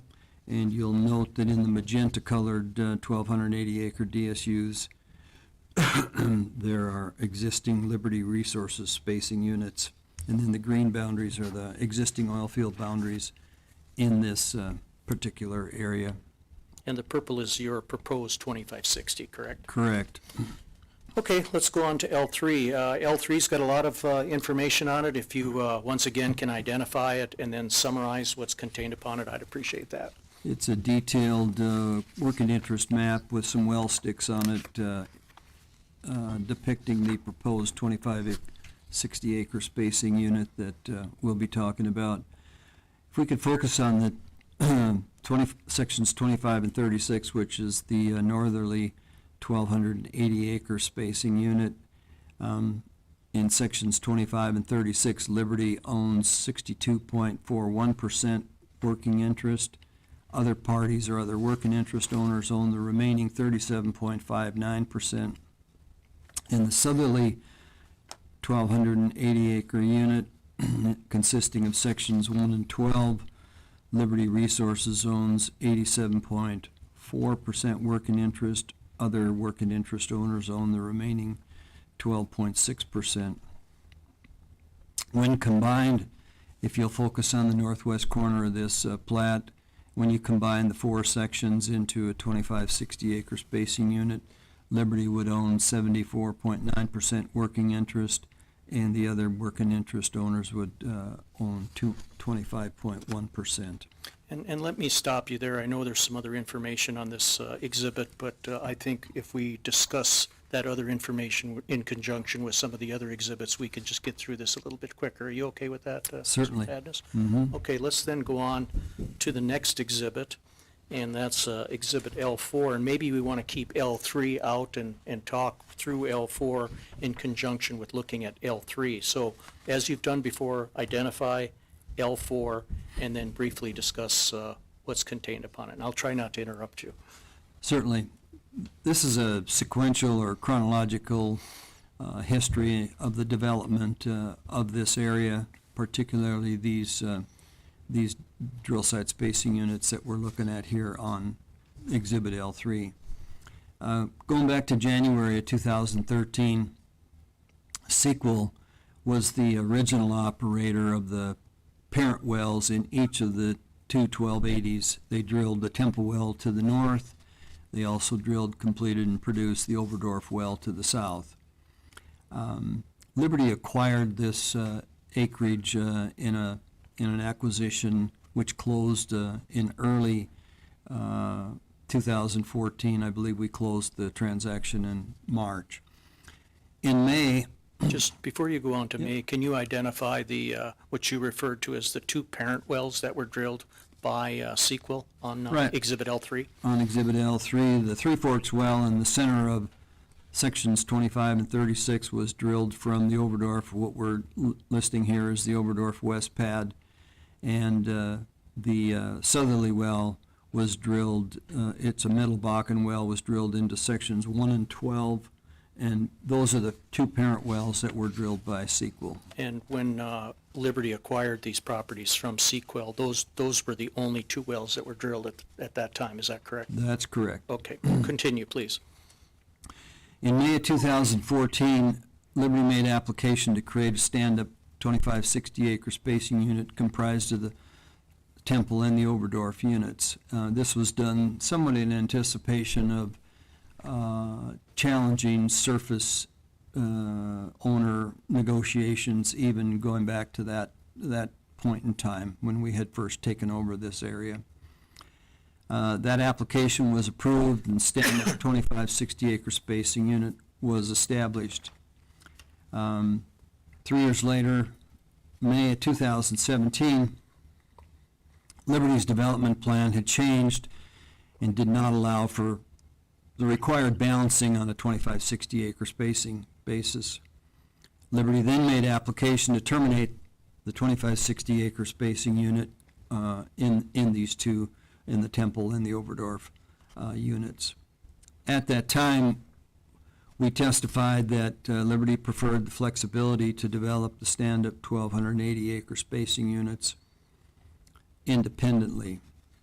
That application in 2017 was approved, and the stand-up 2560 acre spacing unit was terminated. Let me ask just a couple questions to clarify that testimony, Dwayne. Sure. You talked about that this approach to balancing was not something that was going to work very well for Liberty. And by balancing, do you mean making sure that just as many wells, if you have a 2560, just as many wells are drilled to the north as to the south? Is that what you mean by balancing? Correct. Okay, and was there another requirement that caused a little bit of a concern or a problem for Liberty, and did that have to do with the number of wells that had to be drilled in a certain period of time? Correct. I believe that at that time there was a requirement to drill 6, I think it was 6 wells in that neighborhood, and Liberty was just not prepared to combine both the balancing and the requirement for the number of wells at that time. So that was the reason for requesting that the 2560 be dissolved and you go back to 1280s, is that correct? Correct. And that request was granted? Correct. Okay, continue, please. In November of 2022, which is about 8 months ago now, last fall, we staked and surveyed the Oberdorf West pad, which is the original pad, looking to expand it, and so we staked and surveyed during, per the terms of an updated surface use agreement that we had put in place back in 2000, or in 2020. Subsurface easement negotiations with surface owners were initiated at that time. We've been working diligently for that 8 months to work something out with the surface owners relative to subsurface easements, and as of to date, those negotiations are still outstanding. In March of this year, Liberty drilled and completed 2 Middle Bakken infill wells from the Overdorf East pad, if you'll look on again on Exhibit L3, from the Overdorf East pad to the north into the Temple DSU in sections 25 and 36, and then we drilled 2 additional infill wells into the Overdorf DSU in sections 1 and 12 to the south. And that table that you have immediately after, the designation of March 2023, that just sets forth the wells that have been drilled and completed, the parent wells as well as your infill wells as they are depicted on L3. Is that correct? Correct. All the solid lines on Exhibit L3 are existing laterals that are being produced by Liberty at this point. Okay, please continue with respect to this exhibit. In May of 2023, which was just last month, we filed for APDs, and we received 4 APDs which were approved for the 4 additional infill wells to be drilled in the western half of the Temple and the Oberdorf DSUs. You'll see the APD file numbers there, as well as the new well names for the 4 planned infill wells on the west side of both these DSUs. And now there are some issues with respect to acquiring surface easements, subsurface easements, so that you could develop this on a 1280, so therefore you're here requesting a 2560, is that correct? That's correct. Okay, let's spend a little time just talking about what's out on this site right now, and what changes or what additional work Liberty has to do to continue with its infill development of 4 additional wells. And to do that, let's go to Exhibit L5, and there's a lot of information here, so let's maybe break it down into parts. Let's first start by having you describe the existing infrastructure, including the well pads and pipelines that exist on this property. And in addition to that, perhaps there's really faint green lines, and probably those are obvious to the commission staff, but maybe start with this. Tell us what the faint green lines are on here. Yeah, repeating again, those are the existing wells. The green lines, the 3 green lines running to the south are the 3 existing Middle Bakken wells. The lines to the north that are green are 2 Middle Bakken wells. That's a mistake there. If you look really in the very northeast corner of this, it looks like there's 2 wells going to the north. That should just be 1 well. And then off the Oberdorf West pad, the red line going to the north is the original Three Forks well that was drilled by Sequel. Okay, now talk about the current infrastructure on this. Sure. The blue boxes represent existing pads for the Temple and Overdorf producing wells. The blue pad on the left, labeled the Overdorf West pad, is the original pad for the parent Temple and Overdorf wells that were completed in 2013. 1 Three Forks well is drilled to the north, and a Middle Bakken well is drilled to the south, as I mentioned earlier. Gas here from those 2 original wells is sold to Hess in a low pressure, low volume, small diameter line. Oil and water are being trucked from this location. The blue pad on the right, labeled the Overdorf East pad, contains the most recent 4 infill wells that were completed in early 2023 of this year. 2 Middle Bakken wells were drilled to the north, and 2 Middle Bakken wells were drilled to the south, as we previously discussed. The bold red line illustrates, the bold red line on the very eastern edge of this plat illustrates and depicts Liberty Midstream Services, water and gas pipelines. All 4 infill wells are connected, and oil is piped from this location through a Kinder Morgan takeaway oil line. Okay, so now let's talk a little bit about the changes in the infrastructure that are going to be necessary for Liberty to go forward with the 4 additional wells that it has proposed in the west half of sections 25, 36, 1, and 12. The magenta box to the east and the north of the Overdorf West pad is the planned pad expansion for the 4 infill wells, which we plan to be drilling on the western side of these DSUs. The pad expansion is preferred over a new pad to lessen and minimize the overall surface disturbance. The optimal takeaway for oil, gas, and water is shown in the red dashed line. This proposed route would pipe all 3 streams directly east to the Overdorf East pad for transport with Liberty Midstream Services for gas and water, and the oil there would again be piped through a Kinder Morgan pipeline. This direct route would minimize both truck traffic and surface disturbance with a direct right-of-way route between the 2 pads. Okay, and if a 2560 acre spacing unit is not granted, as requested by Liberty, you wouldn't be able to build the pipeline straight east of your Overdorf West pad.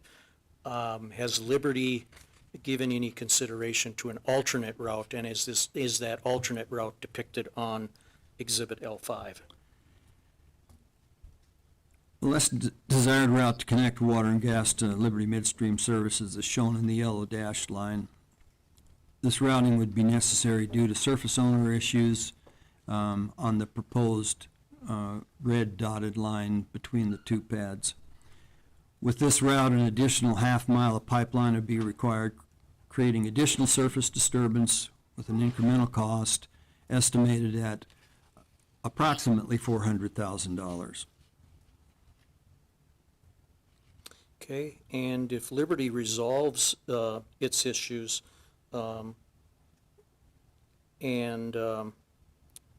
with a alternative, if Liberty resolves its issues by using this alternative routing, will Liberty proceed with development of these properties on a 1,280 acre spacing unit basis?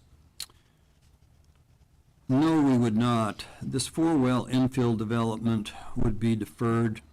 The alternate route shown in a yellow dashed line adds an additional cost of approximately $400,000, as I previously mentioned, and additional complexity and challenges with 2 separate surface owner negotiations, which we do not have at this point. In addition, the 2560 acre DSU spacing is requested and needed to ensure back-build drill curves during drilling to maximize the lateral length for recovery of reserves. Work has been underway, negotiating since November of last year, approximately 8 months now, to negotiate subsurface easements, but that work is stalled and is at an impasse. As an example, one of the surface owners, which is a fee surface owner for the Overdorf West pad, we've been negotiating with them since we staked and surveyed 8 months ago. It's a bit of a complex situation in terms of the fee ownership there. We've continuously been told that as the fee surface owner, they do not want to hold us up. They ultimately finally hired legal counsel here a few months ago, which is, I think, to both parties' benefits. But we are still at an impasse. We do not have a subsurface easement with that fee surface owner. Additionally, one of the other surface owners is U.S. Fish and Wildlife Service. I talked with them again as recently as yesterday, and at the field level, they indicate that they really do not have a mechanism in place for granting a subsurface easement. In fact, when I talked with them yesterday, they indicated that they were trying to come up with language in a polite way to tell us no, they wouldn't do a subsurface easement.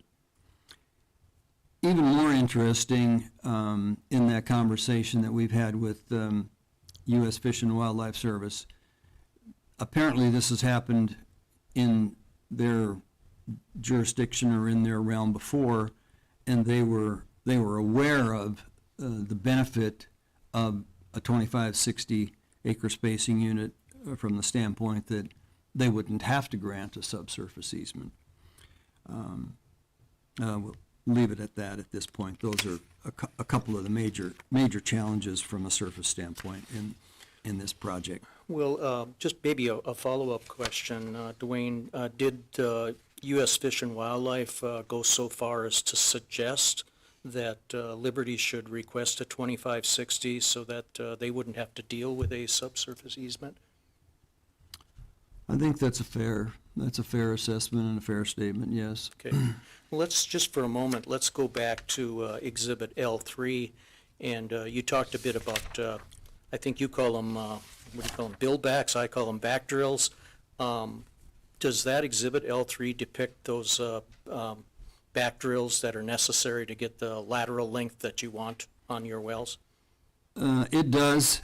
It's a little bit small here, but it does. From that Overdorf West pad, in particular, the two western laterals, if you were to go directly west off of that Overdorf West pad, we do not have the subsurface easement which we would need in the northwest of Section 1, or what's better, more often referred to as Lot 4, to drill the most westerly lateral to the north into the temple. Also, looking real close, if you go up to the next dotted line going northwest, U.S. Fish and Wildlife Service owns the southwest corner of Section 36, which is where we would like to back build into that pore space, if you will, and then drill south into Sections 1 and 12 for the most westerly lateral in Section 1 and 12. Okay, and the engineering witness is going to talk a little bit more in terms of lost reserves if you're not allowed to back drill and get that extra lateral length. Is that correct? Correct. Okay. Let's go on to the next exhibit then, Dwayne, and this is kind of a summary of some of the things you've already discussed. But once again, first identify the exhibit, and then I'm going to have a few questions for you, or, yeah, let's do it that way. Sure, this is the most recent drill timing or spacing implications in the time frame that we're on, excuse me, with Liberty's one rig program. In May, just 60 days ago, a couple months ago, APDs were approved for these 4 wells. We have set to commence pad expansion construction July 1. Our plan is to then set conductor and surface casing July 18th. We have a rig working right now. Of course, it's been working for about a year and a half on a continuous single rig program, drilling program, and plan to mobilize the rig August 3rd and commence these wells. Okay. Let's just go through very quickly, a summary of the requests here. You got labeled here request for 2560 acre DSU development, and then you have a number of bullet points. Let's talk about first what I refer again to the back drill. Why is there a need for the 2560s with respect to the back drill? backbill drill curves, and I'll just read through this for the benefit of all of us, but backbill drill curves in all 4 permitted infill wells are required to maximize recovery of reserves. A 2560 acre DSU development mitigates the need for subsurface easements. It shortens pipeline gathering distance. In this case, it should, and minimizes the overall surface footprint.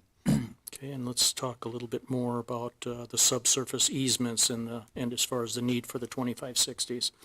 With 1,280 acre DSU development, in this case, any lack of subsurface easements would result in a minimum of a 400-foot reduction of lateral length, which is about 4% of the total lateral, resulting in what Liberty feels is, in our computations, a $185,000 loss of net present value discounted at 10% per well.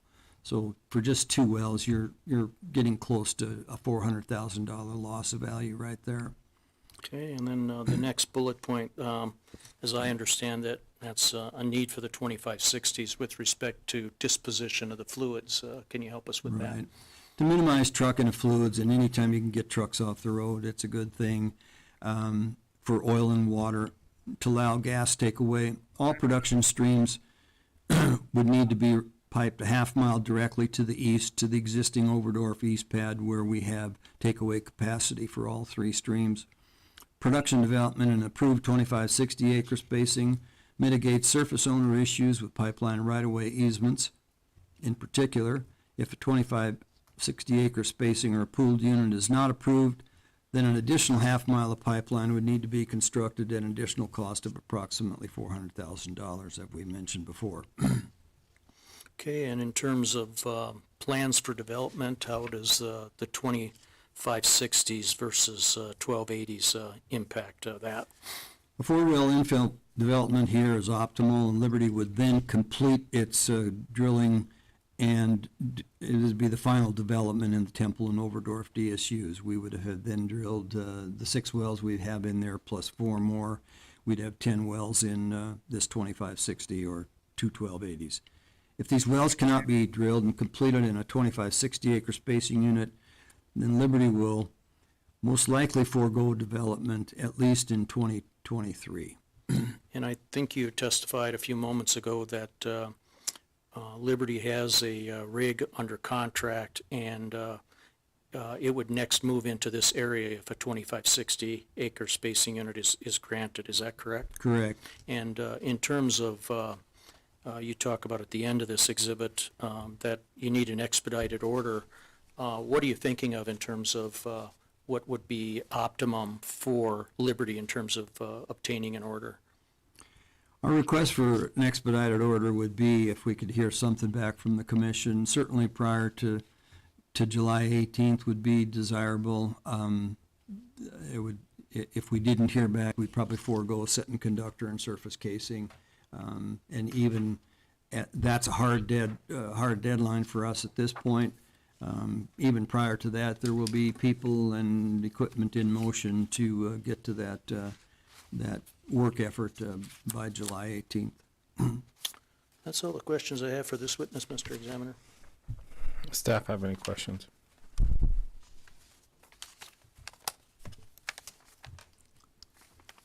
Dwayne, looking at Exhibit L3, well, first let's look at L5. So, who owns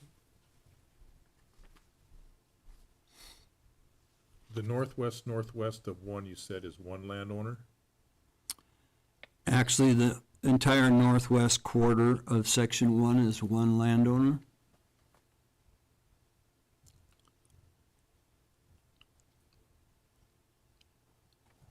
And how about the southwest of 36? The southwest of 36, the west half of the southwest surface is owned by U.S. Fish and Wildlife Service.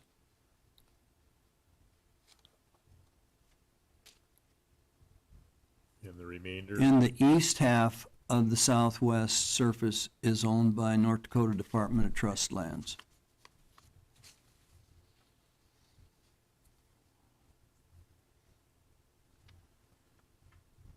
So the wells you need subsurface easements for, if you look at L3, are the westernmost well going south.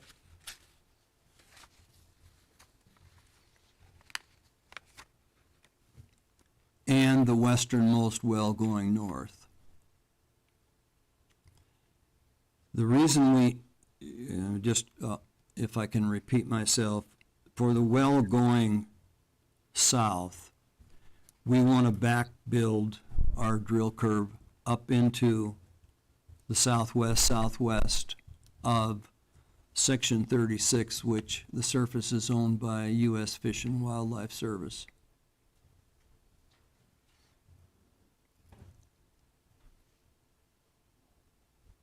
And the well going north, you need that because you don't have a surface use agreement with the owner in the, We do have a surface use agreement which contains subsurface language for, let's call it Lot 3, but we do not have a subsurface easement for Lot 4.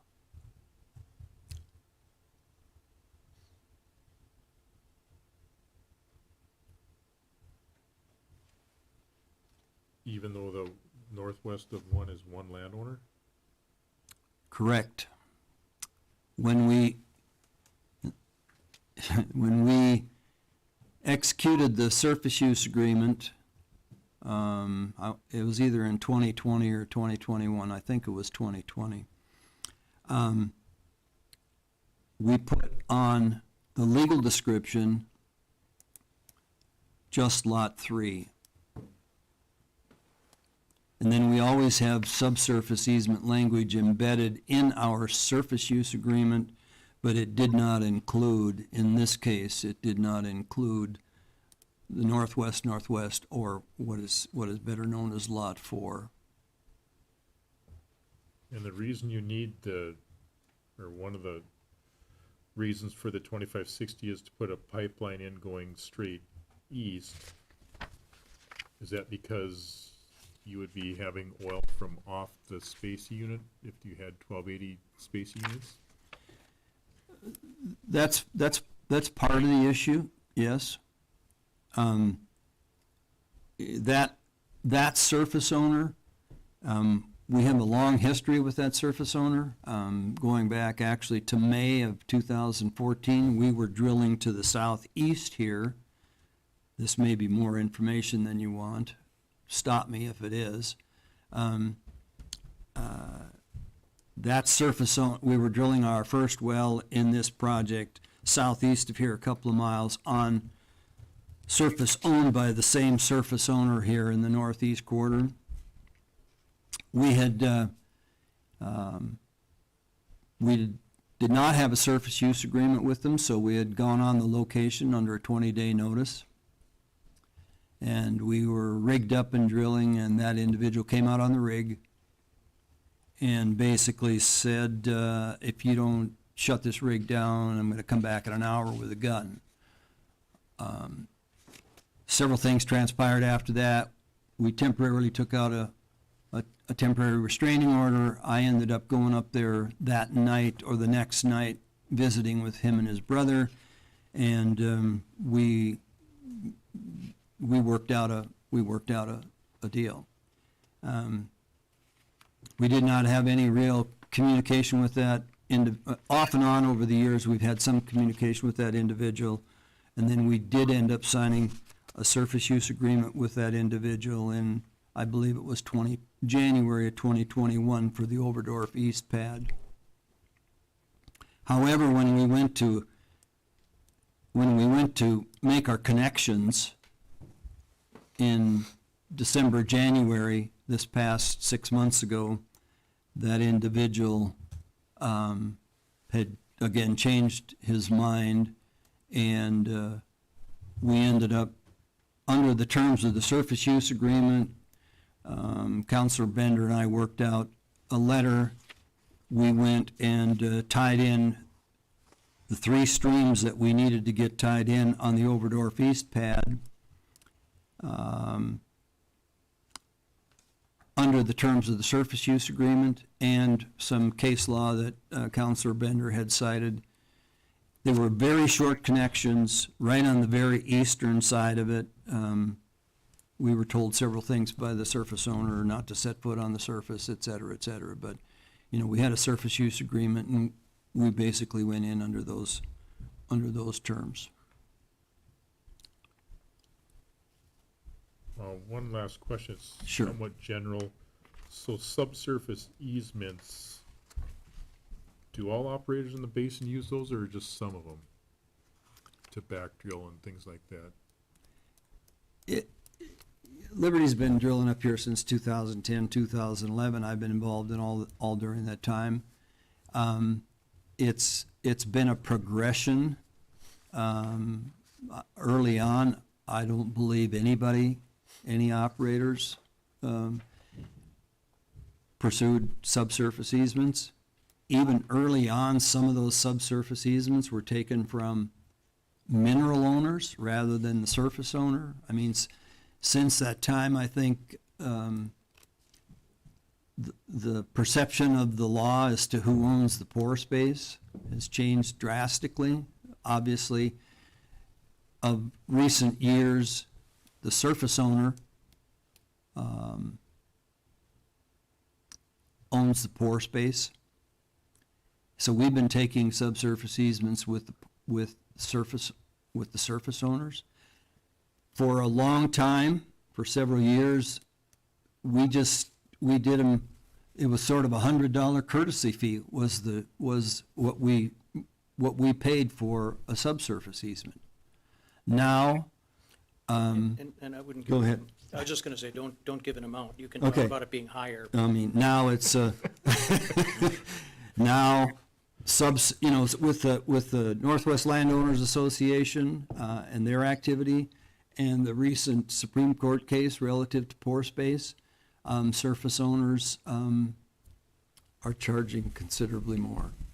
Okay, thank you. Sure. Any additional questions? Dwayne, I assume that somebody later can testify on the productivity of the wells that were drilled in the east half of this 2560? Certainly. Okay, thank you. Anything else? All right, hearing none, thank you, sir. And Mr. Bender, you can call your next witness. Jeremy, will you state your full name for the record, please? And by the way, Jeremy is appearing by phone, so. Jeremy McChesney. It's a little hard to hear you, Jeremy, but, so can you say your name again, please? Certainly, Jeremy McChesney. McChesky? Yes, I can spell it for you if you'd like. MC capital CHESNEY.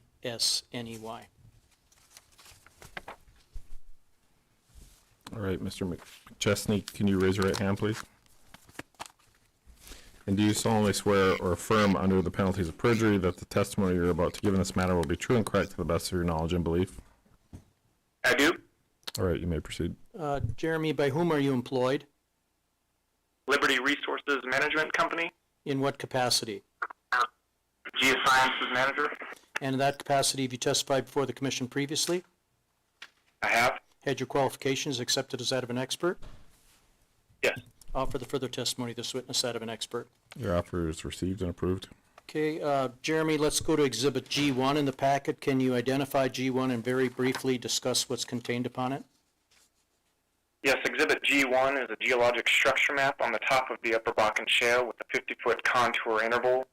The formation is continuous and dipping to the southwest on the western slope of the Nesson Anticline. The proposed 2560-acre spacing unit is depicted in purple, in a purple outline, and it overlaps two existing Liberty Resources 1280 operated spacing units. Middle Bakken wells are in green, while Three Forks wells are colored red. The yellow line depicts the location of a two-well north to south cross-section that will show consistent reservoir properties across the proposed 2560 unit, and this cross-section is the subject of Exhibit G2. Okay, let's go to G2, and as you did with this exhibit, what I'd like you to do is identify it and then briefly discuss what's contained upon it. Yes, Exhibit G2 is the two-well north to south cross-section. The Albert 21-25 is on the north end, while the Viewer 43-12 is on the south end. This cross-section captures the base of the lodge pole through the Bakken and Upper Three Forks. The target zone is called out for the Middle Bakken. Gamma ray is in the far left track, followed by resistivity in the middle, then neutron porosity and density on the far right. The cross-section shows that reservoir thickness, porosity, and stratigraphic character are uniform across the proposed 2560-acre spacing unit. No further questions of this witness. Does staff have any questions?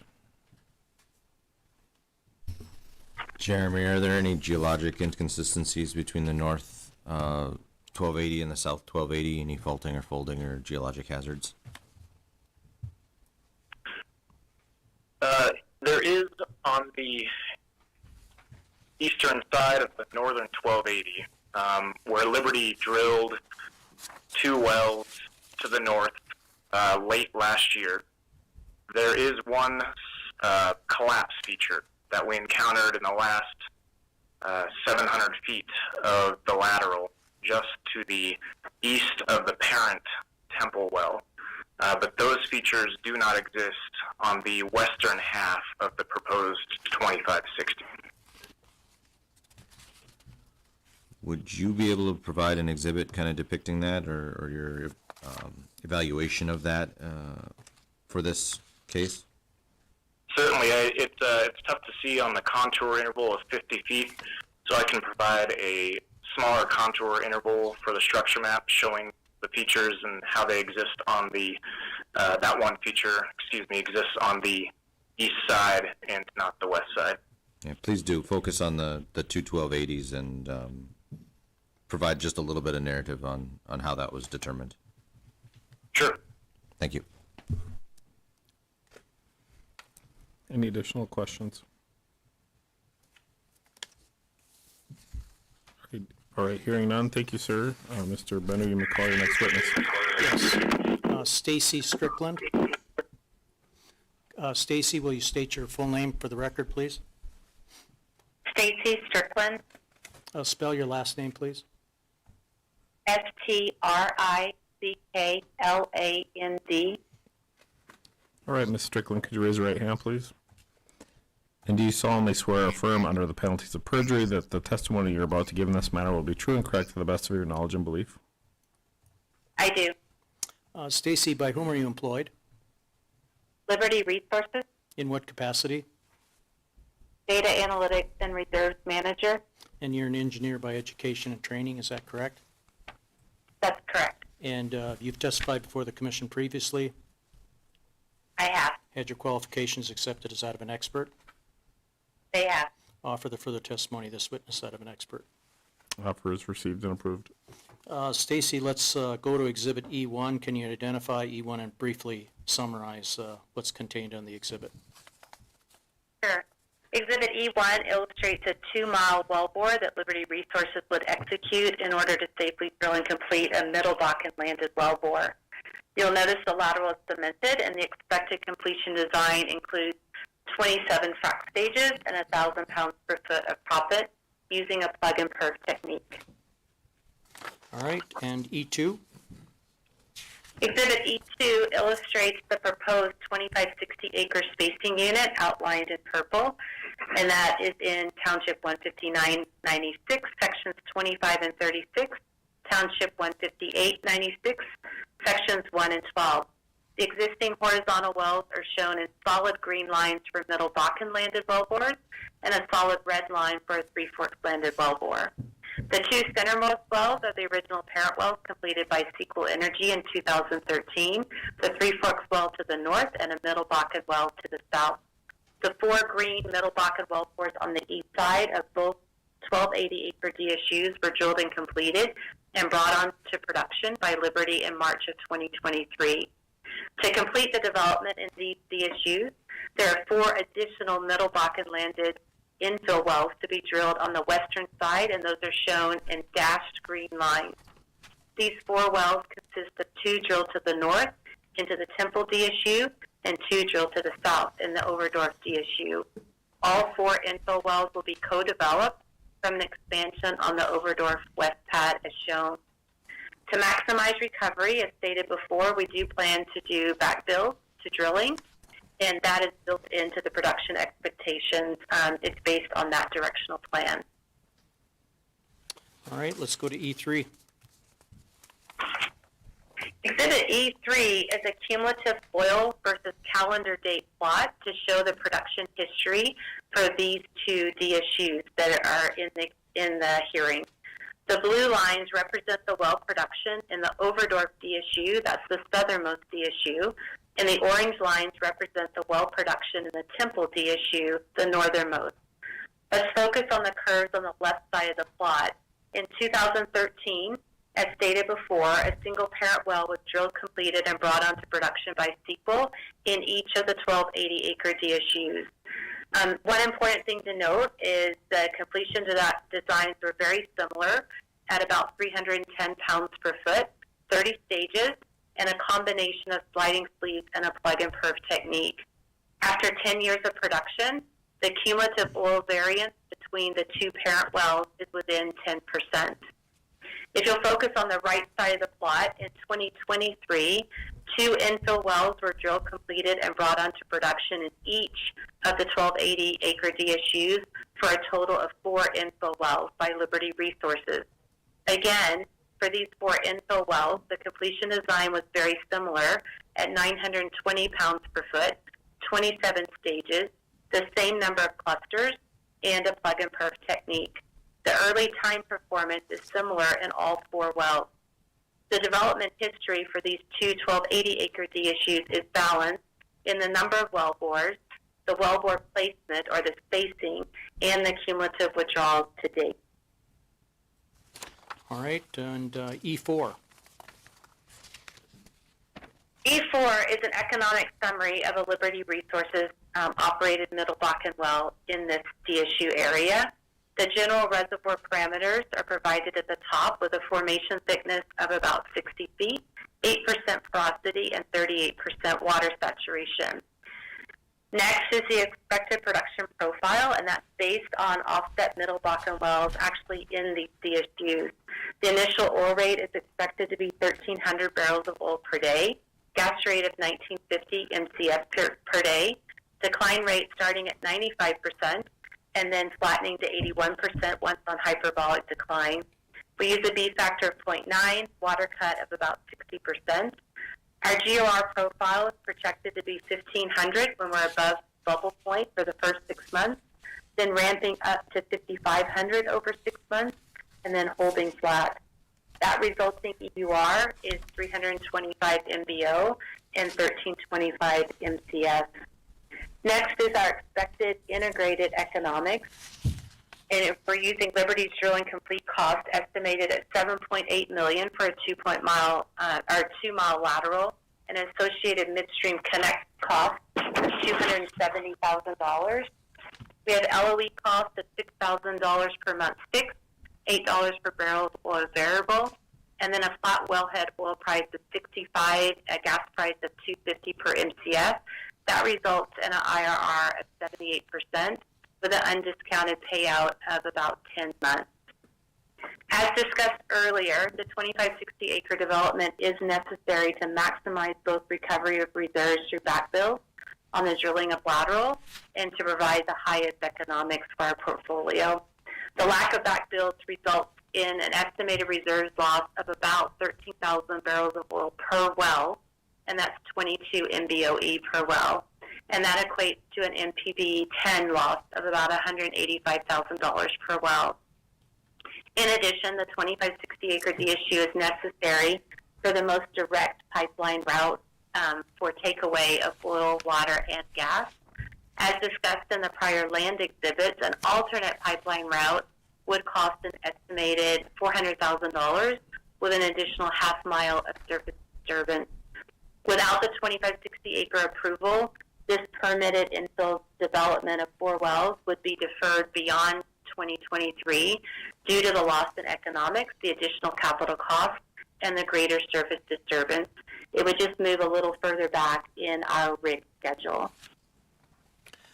Stacy, can you add any more to the testimony that Dwayne provided with respect to an expedited order? What would be the optimum time period in which you could use an order so that you could go forward with your plans? Yes, I'll definitely refer back to L6, and as Dwayne testified, we do have on our current schedule to set conductors on July 18th. So receiving an order by July 16th or even the 17th at the latest would be optimal. I will state that if that ends up not being feasible, that we would not set conductors with a stutter rig. But if we got an order by August 1st or July 31st, then we still would move the rig to this location and we would set the conductors with a big rig. So there's kind of two steps there that could take place. Okay. And then finally, Exhibit E5, is that a gas capture affidavit that the commission typically requires in these sorts of cases? That's correct. And in your opinion, will the requested relief prevent waste, protect correlative rights, and prevent the drilling of unnecessary wells? Yes, it will. That's all the questions I have, Mr. Examiner. We'd offer the exhibits. Exhibits are received. Staff, any questions? Stacy, looking at your Exhibit E3, and the production between the two 1280s, there's a fair amount of Middle Bakken and Three Forks penetrations in and around the area, correct? That's correct. Have you evaluated what the difference between a Middle Bakken and a Three Forks penetration in the same spacing unit are expected to be? We have, I'm sorry, there's an echo. Is that on my end? Or? I don't know. Okay. We've actually drilled quite a few Middle Bakken and Three Forks wells at a much tighter spacing than where we are right now. One of the biggest differences is the same total fluid productivity, but a higher water cut in the Three Forks.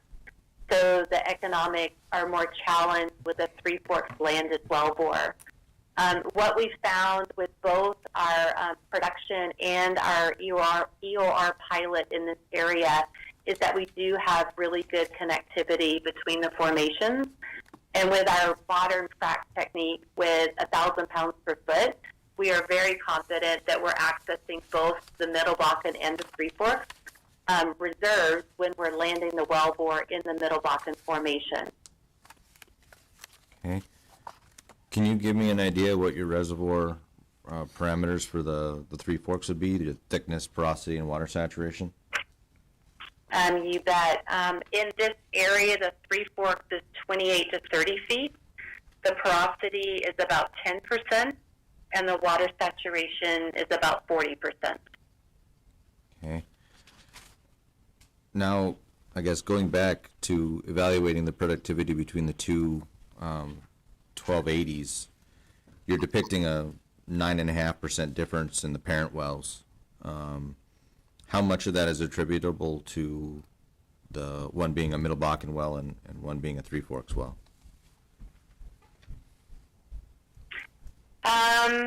That's a good question. I think that is a component to it. The fracs during this time were closer to 300 pounds per foot. And also realize that 9.5% variance, that's over 10 years, so that's a pretty long span of time. It's hard to say. Would you be able to prepare something in relatively short order that would compare Middle Bakken productivity and Three Forks productivity in the general area? With this type of completion from 10 years ago, is that what you're asking? Similar completion, so whatever two wells or whenever you're comparing two wells of similar completion style. Yes, I should be able to put something together for you. And specifically what I'm looking at or looking for would be, what the difference in productivity between two similar completions would be, being Middle Bakken and Three Forks. One of the requirements on a 2560 is that we don't have significant differences in productivity between the two north and south halves in this case of the 2560. So we need enough information in the record to justify that we don't have an issue there. Between the two parent wells. I mean, that's where the concern is. I just want to make sure I'm hitting the target. Between the two 1280s, you have the most information for the two parent wells at this point. How many months of production do you have online for the 4 new infills? They just came online in March, so it's a couple of months. And realize all of those are Middle Bakken only, and the future wells will be Middle Bakken only. Right, and you can compare, so between the north and the south, you can compare two Middle Bakkens. And if they're producing similarly, that's what's anticipated and what's accepted. My concern between the Middle Bakken and Three Forks here is to make sure we have an understanding of how much of the difference that we're seeing in the parent wells can be attributed to the Three Forks versus Middle Bakken targets, instead of just the north spacing unit and the south spacing unit. Got it. Okay. Okay, yeah, I should be able to gin something up for you to address that. Okay, thank you. You bet. Any additional questions? Stacy, you had indicated there was a couple months on Exhibit E3 of your 4 infill wells that were drilled. When in March did they first come on? What date in March? Yeah. Oh, gosh. I was at a computer. I could tell you right now. I'm just wondering how much production we are really looking at. Is it half of March and all of April, or did you include May production also? Oh, yes. So this isn't just what's been reported to the NDIC. This would be through when I created the exhibit, so probably June 15th. Okay, so it's all production you've received through June 15th on the infill wells. Correct. Okay, thank you. Can you also provide an exhibit just depicting those infill wells and their production on a scale that's not influenced by the two parent wells? You bet. Okay, thank you. Any additional questions? All right, council, so we'll hold the record open. Yes, perhaps I'd like to ask Stacy a question in terms of holding the record open. Okay. Stacy, you know we've requested an expedited order, so I might have to press you a little bit in terms of getting the additional information. What do you think? What are you looking at in terms of providing that supplemental information to me so I can get it to the commission? Let me look at my calendar just a second. What if, of course, we're heading into the holiday weekend. What about next Wednesday, July 5th? Yeah, I mean, obviously, you're doing the work, so if you can make that date, that would be great. And I think, didn't we ask Jeremy as well to submit a supplemental exhibit? Can you make that date as well, Jeremy? Yes, that's fine. Okay, so July 5th. Okay, anything else, Mr. Bender? Nothing further. All right, so we will hold the record open on case number 30159, but that will include the hearing for today. And so next case on the docket is case number 30160. It's the application of Liberty Resources Management Company, LLC, in order amending the field rules for the Gross Venture and/or Cottonwood Bakken Pool, Burke County, North Dakota, so as to create and establish 2 overlapping 1,920 acre spacing units comprised of sections 1, 12, and 13, and sections 24, 25, and 36, Township 159 North, Range 93 West, authorizing the drilling of a total not to exceed 8 horizontal wells on each proposed overlapping 1,920 acre spacing unit and/or such further relief. So, Mr. Bender, do you have any witnesses? I think, I'm sorry, what did you say? Do you have any witnesses for this? Oh, case? yes, I do. Thank you, Mr. Examiner. Yes, we'll have the same 3 witnesses in this case we had in the previous case. Dwayne, would you state your name for the record? Dwayne Fadness. All right, Mr. Thaddeus, I'll just remind you, you continue to be under oath, and you may proceed. Hey, Dwayne, let's go to Exhibit L1. Can you tell me what that is? Yes, it's a regional locator map depicting the area of interest of the proposed spacing that we'll discuss here in this case today. And L2. L2 is a zoomed-in version of the proposed spacing, and let's walk through this sort of according to the colors in the legend at bottom left. The proposed 1920 acre spacing unit is in purple, and another proposed 1920 acre spacing unit is in blue.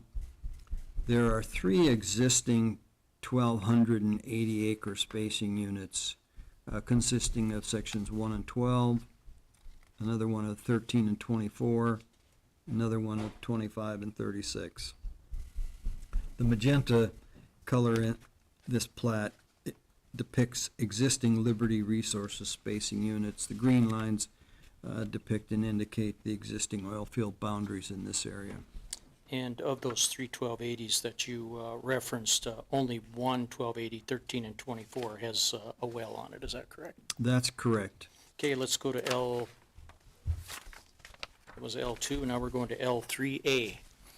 L3A is the top proposed 1920 acre spacing unit, and we'll walk through the working interest as depicted here, starting on the east. Sections 1 and 12 in that 1280, Liberty Resources owns 69.15%, other parties own 30.85%.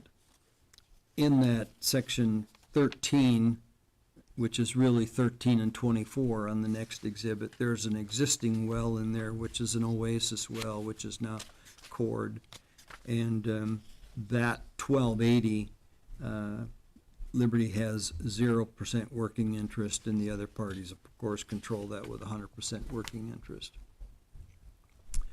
Looking to the northwest, we look at the proposed 1920 of 112 in section 13, Liberty would have 46.1%, the other parties would have 53.9%.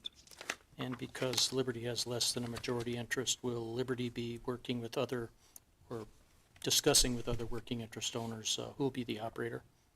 Correct. Okay. And have you had any discussions with Oasis, who I believe now is Cord? Are they aware of this 1920 you're proposing, and do you know if they have any objections? Yes, we've had ongoing dialogue, conversation with them since, I believe, January of this year, and we have an email from them, a recent email, and they're supporting this respacing effort in total. Okay, let's go to L3B. This is sections 24, 25, and 36, the proposed 1920 acre spacing unit to the south. Again, starting on the east in sections 13 and 24, just repeating, Liberty Resources has 0% working interest in the Oasis 1,280 acre spaced unit. In sections 25 and 36, Liberty owns 38% of the working interest there. Other parties own 62%. Looking to the northwest again here, when this is combined into a 1,920 acre spaced unit consisting of sections 24, 25, and 36, Liberty would own 25.3% working interest, and other parties would own 74.7% working interest. And once again, since Liberty has less than a majority interest, will Liberty have discussions with other working interest owners in this proposed 1920 to determine who should be the operator? Yes. Okay. No further questions. Staff have any questions for the witness?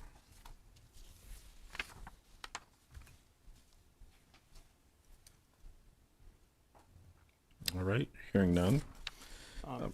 Jeremy, will you state your name for the record? Jeremy McChesney. Same as the previous case. All right, sir, just remind you, you remain under oath, and you may proceed. Jeremy, let's go to G1. Can you tell us what that is? Exhibit G1 is a geologic structure map on the top of the Upper Bakken Shale with a 50-foot contour interval. Formation is continuous and dipping to the south, to the southwest, and the proposed 1920-acre spacing units, which are depicted in the purple and blue outlines. Middle Bakken wells are colored in green, while Three Forks landed wells are colored in red. Off to the west is a blue circle that locates the type log for this area. It's a Petra Hunt drilled pilot hole in the northwest quarter of Section 14 of 15993, and that's the subject of Exhibit G2. Okay, let's go to G2. Exhibit G2 is the Thorlickson pilot hole drilled by Petra Hunt in 2008. The logs captures the base of the lodgepole through the Bakken and Upper Three Forks. Target zones are called out for the Middle Bakken and the Three Forks first bench. The gamma ray log is in the far left track, followed by the resistivity in the middle, then the neutron porosity and density in the far right. No questions. Any questions from staff?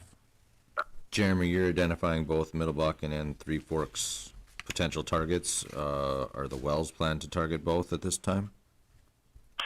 Currently, yeah, depending on the infill performance in the area, will determine if we do alternate Middle Bakken, Three Forks development, or if we do go with Middle Bakken only. But currently, yeah, we're leaving the option open to develop both Middle Bakken and Three Forks here. But if you do Three Forks, it'll be first bench Three Forks, correct? That is correct. Okay, thank you. Any additional questions?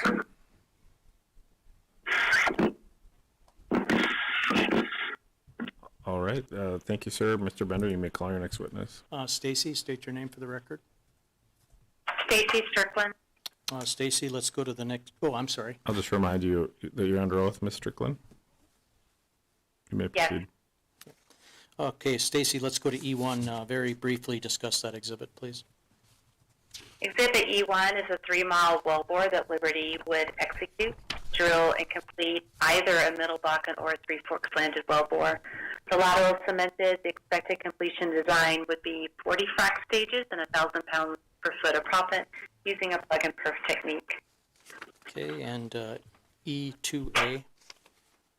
E2A is that proposed northern 1920-acre spacing unit that has already been discussed. The existing Three Forks well that is operated by Cord Energy is shown in the 1 mile in section 13, and it extends to Exhibit E2B. I put on here approximate pad locations.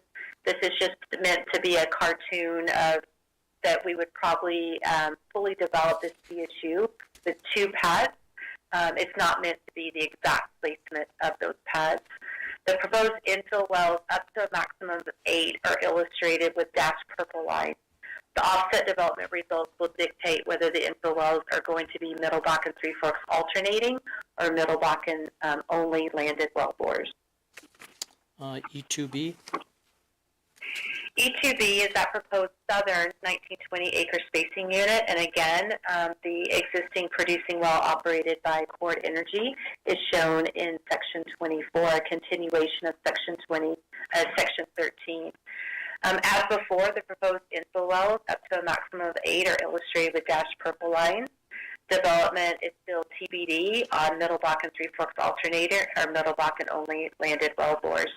The pad locations are shown as 2 pads that we would centralize those between the 2 1920 DSUs to drill to the north and to the south at the same time with a co-development drilling program. And then E3. E3 is the economic summary of a Liberty Resources operated well in this area. The general reservoir parameters are shown for both Middle Bakken and Three Forks first bench. The formation thickness is between 30 and 50 feet, porosity 7 to 8.5%, and a 45% water saturation. The production profile is shown next, and the offset analog 3-mile lateral wells are used to determine the expected production rate. The initial oil rate of 775 barrels of oil per day, gas rate of 775 MCF per day, decline rate starting at 65%, then moving to 56% once on hyperbolic decline, a B factor of 0.9 with a water cut of 71% in this area. The GOR is projected to be 1,000 for the first 6 months, then ramping to 2,300 over a period of 6 months and holding flat. This results in an EUR of approximately 510 MBO and EUR of gas of 940 MCF. The expected economics are using a Liberty drill and complete cost, which is estimated at $9.4 million for a 3-mile lateral, and associated midstream connect cost of $565,000. Note that midstream cost is burdened with an allocated midstream infrastructure cost across all the infill wells in this area to capture the gas for full development. The LOE costs are assumed to be $6,000 per month fixed and $8 per barrel variable, with a wellhead oil price of $65 flat, gas price of $2.50 per MCF, and all of that results in an internal rate of return of 65% and an undiscounted payout of 14 months. And direct your attention to Exhibit E4. Is that a gas capture affidavit that the commission typically requires in these sorts of hearings? It is. In your opinion, will the requested relief prevent waste, protect relative rights, and prevent the drilling of unnecessary wells? It will. No further questions. Offer the exhibits. Exhibits are received. Any questions from staff?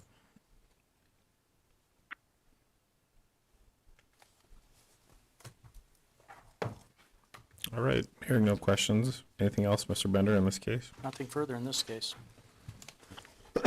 Excuse me.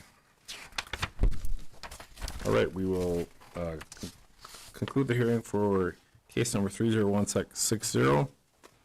And the last case on the docket today is case number 29949. It's a continued application of Enerplus Resources USA Corporation for an order authorizing a setback variance of 50 feet from the tank batteries for 2 backup diesel generators to generate power for communication equipment for oil and gas wells drilled and completed or to be drilled and completed in the southeast quarter of Section 36, Township 149 North, Range 95 West, southwest quarter of Section 31, Township 149 North, Range 94 West, and the northeast quarter of Section 29, Township 149 North, Range 93 West. Eagle Nest, Mandaree, Bakken Pools, McKenzie County, and Dunn counties, North Dakota, as an exception to the provisions of Section 43020328 of the North Dakota Administrative Code and providing such other and further relief. Mr. Bender, do you have any witnesses today? I do. Lawrence Bender, P.O. Box 1855, Bismarck, North Dakota, appearing in this matter, case number 29949, on behalf of Enerplus Resources USA Corp. We intend to call one witness in this matter, Mr. Walker Gates, who is a facilities engineer, and he'll be appearing by telephone, and someone has just called in. I'm hoping it's Mr. Gates. Walker, are you there? Yes, sir, I am. Okay. I've just distributed the exhibits to the commission staff, and we're just getting ready to start here. Sounds great. All right, Mr. Gates? Good. You Yes, sir. raise your right hand, please. Yes, sir. Do you solemnly swear or affirm under the penalties of perjury that the testimony you're about to give in this matter will be true and correct to the best of your knowledge and belief? I do. Walker, state your full name for the record, please. William Walker Gate, And by whom are you employed? Enerplus. In what capacity? I am a facilities engineer. And in that capacity, have you testified before the commission previously? No, sir. What I'd like you to do, Walker, is briefly highlight for the examiner and the commission staff your educational background and work experience. Sure. I graduated from Colorado School of Mines in 2015 with a Bachelor's of Science in Petroleum Engineering. From there, I worked for Enerplus in operations up in North Dakota for 5 years, and I've been a facilities engineer with Enerplus for the past 3. And in preparation for today's hearing, have you made a thorough study and review all the relevant engineering matters concerning the request that's been docketed as case 29949? Yes, sir. And have you prepared or had prepared under your control and supervision some exhibits you intend to sponsor? Yes, sir. For the further testimony of this witness, that of an expert. Your offer is received and approved. Walker, let's go to the packet of exhibits. I have one here, and I've distributed to the commission staff. What I'd like you to do is skip the cover page and go to what's been marked as Exhibit Exhibit 1. Can you tell me what Exhibit 1 is? Exhibit 1 is a map showing the township of some of our assets. And also shows the field outlines, is that correct? Yes, sir. Okay, and this particular matter is in Eagles Nest and Mandaree Bakken fields, is that correct? That is correct. Okay, let's go to the next exhibit then, which has been previously marked as Exhibit 2. Can you tell me what Exhibit E2 is? It shows the locations of our Brackville gemstones and Horses West location. Okay, so let's zoom in a little more, Walker, and so by doing that, let's go to Exhibit 3. Tell me what Exhibit 3 is. Exhibit 3 is showing where our Brackville gemstones is located on the MHA reservation. All right, and looks like just in South McKenzie County, just across the border from Dunn County, is that correct? That is correct. Okay, and kind of on the section line between sections 31 and 30, what does it be, 36 or 35? But anyway, it's on the section line, is that correct? Yes, sir. Okay, let's go to the next exhibit then, Exhibit 4. Tell us what that exhibit is. It's kind of dark, but help us walk through it, please. Yes, sir. So Exhibit 4, the gray area is showing the existing pad. The yellow areas are showing the pad expansion we are currently working on. And as we continue through the exhibit, we will be moving some of the facility equipment around. But currently all the facility equipment is in that gray area. Okay, then let's go to the next exhibit, Exhibit 5. Tell us what that is. It's showing the pipeline coming in and out of the pad and just a zoomed in aerial photo of that location. All right, and then let's go to the next exhibit. A lot of information on the next exhibit, Exhibit 6.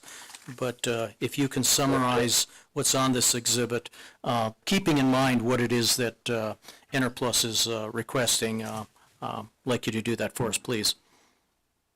Yes, sir. So this is showing our existing pad and the pad expansion we're undergoing. It's getting much more detailed on the equipment that's on location. We're more concerned about the facilities on the right side of that pad by the road. The row of tanks is sitting very close to one of our comm towers that we're installing as part of a communications project to bring all of our current data and shutdown back into a database. And yeah, we just kind of wanted to talk about a backup generator that we plan to install to help power that. Okay, and perhaps kind of the next exhibit, which is kind of a blow-up of that area. Let's go to that exhibit. It's been previously marked as, I'm looking for an exhibit number here. Can you, oh, there it is, Exhibit 7. Can you briefly describe that exhibit and how it relates to the request here today? Yes, sir. So Exhibit 7 is showing the location of a communications tower that was installed as a part of an overall comp project. That communications tower is tied into McKenzie line power.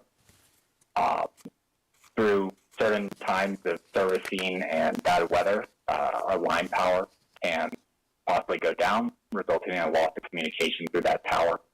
Enerplus is proposing that we install a backup diesel generator for that comp tower in the event of a line power shutdown. And this is to assist us with making sure all of our shutdowns and data is being brought back so we can control whether or not the wells are running in the event of a comm loss and make sure everything's working correctly. And as you can see, that generator that we're proposing to install is only 85 feet away from our tank, which does not align with the NDIC requirements for generators of 150 feet from tank. Is this temporary, or if this application is granted, will this be permanent? And when I say permanent, at least until the well reaches its economic limit. Can you help us with that question? So on the Bradfield gemstone, this will be a permanent placement, but the grayed out box area you see over our tanks is temporary. We are tearing down those facilities and installing them on the west side of the pad. Okay. And we will no longer be in violation of the NDIC spacing requirements when it comes to generators. Okay, thank you for that. That's what I thought, but didn't quite know exactly how that was going to be done.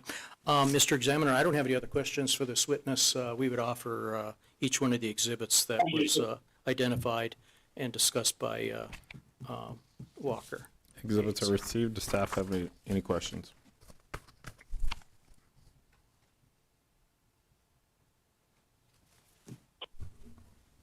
Walker, what's the timing on the expansion? We are currently expanding the pad now. We're looking at a expansion time period. We're moving this generator in the next 2 to 3 months. So you only 2 to 3 months that this generator would be in this proximity to the tanks? Yes, sir. And I'd also like to just mention on that generator would not be in operation when the line power is up and going. And the line power powers our facilities. So when we lose line power, the facilities will shut down, and that's when that generator would kick on. That generator, is it spark arrested or anything like that? Yes, sir.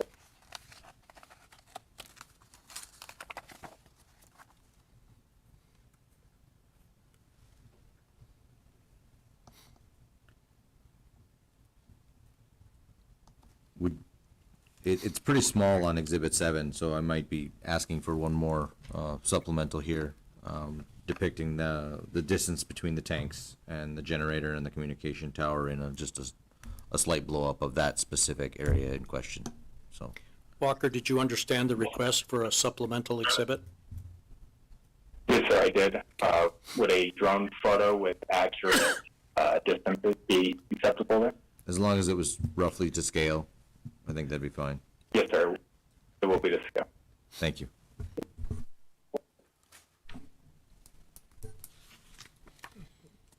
So Walker, there's 2 locations you have on Exhibit 2, if I'm understanding correctly, right?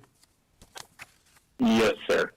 I believe we're going to have to re-meet to talk about the Horses West.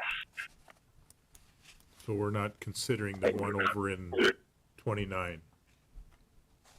Not at this time. We'll return and put that one on the docket. Okay.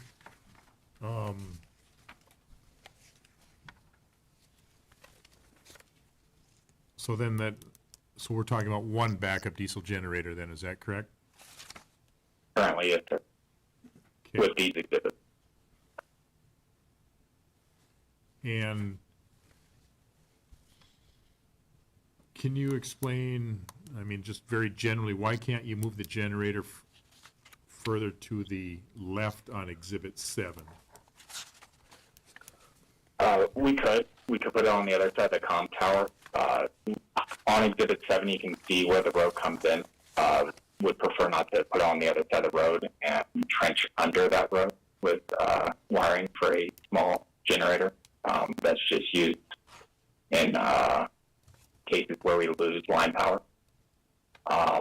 Sure. But even by placing that proposed backup diesel generator on the other side of the comm tower there, we'd still be in violation of the NDIC space requirement, even with a spark arrestor.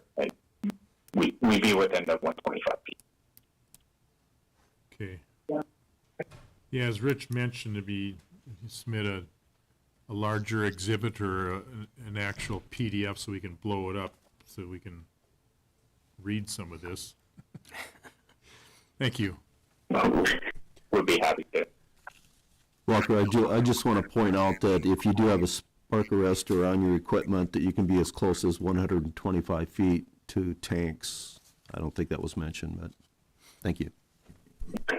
Yes, that is correct. And with both this case, the Brownsville Gyms and the Horses West in the future, even at that 125, we'd be in violation of that.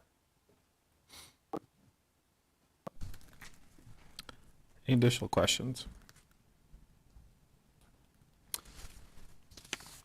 Walker, how much time do you need to prepare that additional exhibit that the commission has requested? Day. Okay, so we'll just request that the record remain open until July 12th, and we'll get it to you. Okay, we'll keep the record open until July 12th. Anything further, Mr. Bender? Nothing further.